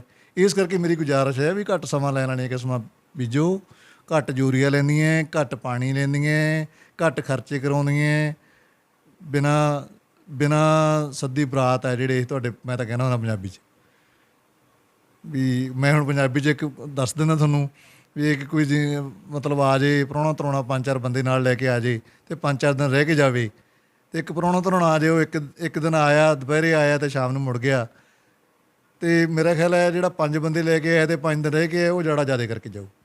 ਸੋ ਇਹ ਸਾਡੀ ਜਿਹੜੀ ਹੈਗੀ ਆ ਪੂਸਾ 44, ਪੀਲੀ ਪੂਸ਼ਾ ਜਾਂ ਕਾਲਾ ਪੂਸ਼ਾ ਜਾਂ ਪੀਲਾ ਪੂਸ਼ਾ ਜਾਂ ਡੋਗਰ ਪੂਸਾ ਜਾਂ ਪੂਸਾ 44 18, ਇਹ ਬਿਨਾਂ ਮਲਾਈ ਜਾਨਾ।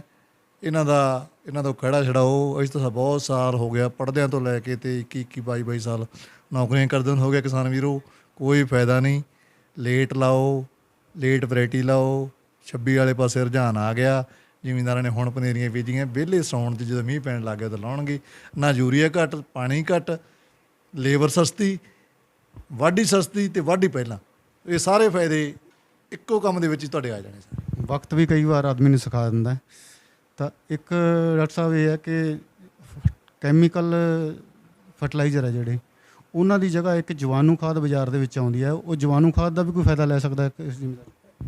ਜਦੋਂ ਅਸੀਂ ਕੈਮੀਕਲ ਖਾਦਾਂ ਦੀ ਵਰਤੋਂ ਕਰਦੇ ਹਾਂ ਜਾਂ ਕੀਟਨਾਸ਼ਕ ਜ਼ਹਿਰਾਂ ਦੀ ਵਰਤੋਂ ਕਰਦੇ ਹਾਂ ਤਾਂ ਫਿਰ ਜਿਹੜੇ ਜੀਵਾਣੂ ਖਾਦ ਦੇ ਵਿੱਚ ਜਿਉਂਦੇ ਜਾਪਦੇ ਜੀਵ ਹੁੰਦੇ ਆ, ਜੀਵਾਣੂ ਹੁੰਦੇ ਜਿਹਨਾਂ ਨੂੰ ਕਹਿੰਦੇ ਤੁਸੀਂ। ਜੀਵਾਣੂ ਖਾਦ ਦਾ ਮਤਲਬ ਤੁਸੀਂ ਸਮਝ ਗਏ ਹੋ, ਨਾਂ ਤੋਂ ਪਤਾ ਲੱਗਦਾ। ਤਾਂ ਉਹ ਸਾਰੇ ਖਤਮ ਹੋ ਜਾਂਦੇ। ਇਸ ਕਰਕੇ ਮੇਰੀ ਗੁਜ਼ਾਰਿਸ਼ ਹੈ ਵੀ ਅਜੇ ਤੱਕ ਪੰਜਾਬ ਖੇਤੀਬਾੜੀ ਯੂਨੀਵਰਸਿਟੀ ਜਾਂ ਮਹਿਕਮਾ ਖੇਤੀਬਾੜੀ ਕਿਸੇ ਵੀ ਜੀਵਾਣੂ ਖਾਦ ਦੀ ਅਸੀਂ ਸਿਫਾਰਿਸ਼ ਨਹੀਂ ਕਰਦੇ, ਖਾਸ ਕਰਕੇ ਝੋਨੇ ਦੇ ਵਿੱਚ। ਹਾਂ, ਬੀਜਣ ਵੇਲੇ ਕਣਕ ਦੇ ਵਿੱਚ ਵੀ ਅਸੀਂ ਸਿਫਾਰਿਸ਼ ਕਰਦੇ ਹਾਂ ਤੇ ਇਸ ਕਰਕੇ ਸਾਨੂੰ ਖੜ੍ਹੇ ਝੋਨੇ ਦੇ ਵਿੱਚ ਕੋਈ ਜੀਵਾਣੂ ਖਾਦ ਪਾਉਣ ਦੀ ਜ਼ਰੂਰਤ ਨਹੀਂ। ਜੇ ਪਾਓਗੇ ਤਾਂ ਇਹ ਵੀ ਸਾਡਾ ਜ਼ਿਮੀਂਦਾਰ ਭਰਾਵੋ ਝੋਨੇ ਦੇ ਵਿੱਚ ਕੀਤਾ ਹੋਇਆ ਬੇਲੋੜਾ ਖਰਚਾ ਹੀ ਮੰਨਿਆ ਜਾਊਗਾ। ਡਾਕਟਰ ਸਾਹਿਬ, ਬਾਸਮਤੀ ਝੋਨੇ 'ਤੇ ਆਉਂਦੇ ਆ ਤਾਂ ਬਾਸਮਤੀ ਦੇ ਵਿੱਚ ਇਸ ਵਾਰ ਕਿੰਨੇ ਕੈਮੀਕਲ ਹੈ ਜਿਹੜੇ ਉਹ ਸਟੇ ਹੋ ਗਏ ਹੈ ਕਿ ਮਤਲਬ ਉਹਨਾਂ ਦੀ ਸਿਫਾਰਿਸ਼ ਵਾਪਸ ਲੈ ਲਈ ਕਿ ਵੀ ਇਹ ਕੈਮੀਕਲ ਨਹੀਂ ਕਰਨੇ ਜਾਂ ਬੈਨ ਹੋ ਗਏ, ਸ਼ਬਦ ਵਰਤ ਲਈਏ ਕਿ ਕਿੰਨੇ ਕੈਮੀਕਲ ਬੈਨ ਹੋ ਗਏ ਹੈ ਅਤੇ ਇਹਨਾਂ ਦਾ ਕੀ ਅਸਰ ਹੁੰਦਾ ਹੈ ਝੋਨੇ ਦੀ ਦਾਣੇ 'ਤੇ ਜਾਂ ਝੋਨੇ ਦੀ ਫਸਲ 'ਤੇ? ਜਿਹੜੀਆਂ ਇੰਟਰਨੈਸ਼ਨਲ ਪੱਧਰ 'ਤੇ ਮਾਪਦੰਡ ਜਿਹੜੇ ਬਣਾਏ ਗਏ ਹੈਗੇ ਹੈ ਬਾਸਮਤੀ ਚੌਲ, ਕਿਉਂਕਿ ਬਾਸਮਤੀ ਚੌਲ ਸਾਰਾ ਆਲਮੋਸਟ ਅਰਬ ਕੰਟਰੀ ਦੇ ਵਿੱਚ, Iran, Iraq, UAE, Saudi Arab ਦੇ ਵਿੱਚ ਜਾਂਦਾ ਹੈ। ਤੁਹਾਨੂੰ ਸਾਰਿਆਂ ਨੂੰ ਪਤਾ ਹੈ ਇਰਾਨ, ਇਰਾਕ ਦੇ ਵਿੱਚ ਜ਼ਿਆਦਾ ਜਾਂਦਾ ਹੈ। ਸੋ ਇਸ ਕਰਕੇ ਉਹਨਾਂ ਦੀਆਂ ਜਿਹੜੀਆਂ, ਕਿਉਂਕਿ ਅਮੀਰ ਲੋਕ ਹੈ, ਤੇਲ ਪੈਦਾ ਕਰਨ ਵਾਲੇ ਲੋਕ ਹੈ, ਉਹਨਾਂ ਨੂੰ ਮਹਿੰਗੇ ਦਾ ਕੋਈ ਨਹੀਂ ਹੈਗਾ ਵੀ ਝੋਨਾ ਸਾਨੂੰ ਮਹਿੰਗਾ ਮਿਲ ਰਿਹਾ। ਉਹਨਾਂ ਨੂੰ ਕੁਆਲਿਟੀ 'ਤੇ ਬਹੁਤ ਜ਼ਿਆਦਾ ਮਾਪਦੰਡ 'ਤੇ ਬਹੁਤ ਜ਼ਿਆਦਾ ਨਿਰਭਰ ਕਰਦੇ ਆ। ਸੋ ਅਸੀਂ 9 ਦਵਾਈਆਂ ਜਿਹੜੀਆਂ ਕੀਟਨਾਸ਼ਕ ਜ਼ਹਿਰਾਂ ਅਤੇ ਉੱਲੀਨਾਸ਼ਕ ਦਵਾਈਆਂ ਜਿਹੜੀਆਂ ਉਹ ਬੈਨ ਕੀਤੀਆਂ, ਬੰਦ ਕੀਤੀਆਂ। ਡੀਲਰ ਭਰਾਵਾਂ ਨੂੰ ਵੀ ਅਸੀਂ ਬੇਨਤੀ ਕਰਦੇ ਹਾਂ ਕਿ ਸਾਰਿਆਂ ਨੂੰ ਅਸੀਂ ਲਿਟਰੇਚਰ ਦੇ ਚੁੱਕੇ ਹਾਂ। ਇਹਦੇ ਵਿੱਚ ਸਾਡੇ ਕੋਲ ਟਿਲਟ ਵਰਗੀਆਂ ਦਵਾਈਆਂ ਵੀ ਹੈਗੀਆਂ ਜਿਹੜੀਆਂ ਬੈਨ ਕੀਤੀਆਂ, ਐਸੀਫੇਟ ਵਗੈਰਾ ਦਵਾਈਆਂ ਹੈਗੀਆਂ ਉਹ ਬੈਨ ਕੀਤੀਆਂ, ਕਿਊਰਾ ਕਰਾਉਣ ਵਰਗੀਆਂ ਦਵਾਈਆਂ ਜਿਹੜੀ ਅਸੀਂ ਬੈਨ ਕੀਤੀਆਂ। ਸੋ ਇਹ 9 ਕਿਸਮ ਦੇ ਕੈਮੀਕਲ ਆ ਜਿਹੜੇ ਅਸੀਂ ਉੱਲੀਨਾਸ਼ਕ ਅਤੇ ਕੀਟਨਾਸ਼ਕ ਜ਼ਹਿਰਾਂ ਜਿਨ੍ਹਾਂ ਦਾ ਅਸਰ ਬਾਸਮਤੀ 'ਤੇ ਜ਼ਿਆਦਾ ਆਉਂਦਾ। ਜਦੋਂ ਇਹ ਦਵਾਈਆਂ ਤੁਸੀਂ ਕਰੋਗੇ ਉਹਦੀ ਜਗ੍ਹਾ 'ਤੇ ਨਟੀਵੋ ਦਵਾਈ ਜਿਹੜੀ ਬਹੁਤ ਵਧੀਆ ਸਿਫਾਰਿਸ਼ ਕੀਤੀ ਹੋਈ ਹੈ ਸਾਡੀ ਝੋਨੇ ਦੇ ਉੱਤੇ, ਉਹਦੀ ਵਰਤੋਂ ਕਰਕੇ ਅਸੀਂ ਉੱਲੀਆਂ ਜਿਹੜੀਆਂ ਖਤਮ ਕਰ ਸਕਦੇ ਹਾਂ। ਮੇਰੀ ਇੱਕ ਬੇਨਤੀ ਹੈ ਕਿਸਾਨ ਵੀਰੋ, ਜੇ ਇਹ ਬੈਨ ਕੀਤੇ ਹੋਏ ਸਾਡੇ ਕੋਈ ਦੁਕਾਨਦਾਰ ਵੇਚਦਾ ਹੈ ਤਾਂ ਉਹ ਵੀ ਕਸੂਰਵਾਰ ਹੈ, ਕਿਉਂਕਿ ਉਹਨਾਂ ਨੂੰ ਬਕਾਇਦਾ ਤੌਰ 'ਤੇ ਅਸੀਂ ਕਿਹਾ ਹੋਇਆ ਹੈ ਕਿ ਤੁਸੀਂ ਇਹ ਬਿੱਲ ਦੇ ਉੱਤੇ ਲਿਖਣਾ ਹੈ ਵੀ ਅਸੀਂ ਬਾਸਮਤੀ ਝੋਨੇ ਵਾਸਤੇ ਦੇ ਰਹੇ ਹਾਂ ਕਿ ਪਰਮਲ ਝੋਨੇ ਵਾਸਤੇ ਦੇ ਰਹੇ ਹਾਂ। ਜੇ ਉਹ ਬਾਸਮਤੀ ਝੋਨੇ ਵਾਸਤੇ ਦੇ ਰਹੇ ਹੈ ਤਾਂ ਅਸੀਂ ਜਦੋਂ ਬਿੱਲ ਬੁੱਕ ਚੈੱਕ ਕਰਨੀ ਉਹਨਾਂ ਨੂੰ ਜਾ ਕੇ, ਜੇ ਕਿਤੇ ਉਹ ਖੁਦਾ ਨਾ ਖਾਸਤਾ ਜ਼ਿਮੀਂਦਾਰ ਤੋਂ ਬਿੱਲ ਲੈ ਲਿਆ ਅਸੀਂ ਜਾਂ ਦੁਕਾਨਦਾਰ ਦੇ ਜਾ ਤੇ ਗਾਹੇ ਵਗਾਏ ਸਾਡਾ ਮਹਿਕਮਾ ਟੀਮਾਂ ਬਣੀਆਂ ਜੀ, ਬਲਾਕ ਪੱਧਰ 'ਤੇ ਵੀ ਜ਼ਿਲ੍ਹਾ ਪੱਧਰ 'ਤੇ ਵੀ ਉਹ ਜਾਂਦੀਆਂ। ਜਦੋਂ ਚੈਕਿੰਗ ਹੋ ਗਈ ਕਿਤੇ ਅਤੇ ਫਿਰ ਲੈਣੇ ਦੇ ਦੇਣੇ ਪੈ ਜਾਣਗੇ, ਫਿਰ ਤੁਹਾਡਾ ਖਹਿੜਾ ਨਹੀਂ ਛੁੱਟਣਾ। ਇਹੋ ਜਿਹੀ ਕਾਰਵਾਈ ਹੋਊਗੀ ਜਿਹੜੀਆਂ ਤੁਹਾਡੀਆਂ ਅਗਲੇ ਪਿਛਲੇ ਤੁਹਾਡੇ ਜਿਹੜੇ ਯਾਦ ਰੱਖਣਗੇ। ਇਸ ਕਰਕੇ ਸਾਡੀ ਗੁਜ਼ਾਰਿਸ਼ ਹੈ ਕਿ ਜੇ ਇਹ ਬੈਨ ਕੀਤੇ ਹੋਏ ਕੈਮੀਕਲ ਜਿਹੜੇ ਹੈਗੇ ਆ, ਜਿਹਦੇ ਵਿੱਚ ਕੀਟਨਾਸ਼ਕ ਵੀ ਆਉਂਦੇ ਹੈ, ਐਸੀਫੀਡ ਵਰਗੇ ਵੀ ਆਉਂਦੇ ਹੈ, ਅਤੇ ਇਹਨਾਂ ਨੂੰ ਜੇ ਬਜਾਏ ਸਿਫਾਰਿਸ਼ ਕੀਤੀਆਂ ਅਸੀਂ ਦਵਾਈਆਂ ਜੇ ਅਸੀਂ ਕਰੀਏ ਤਾਂ ਤੁਸੀਂ ਤਾਂ ਉੱਲੀਆਂ ਹੀ ਮਾਰਨੀਆਂ।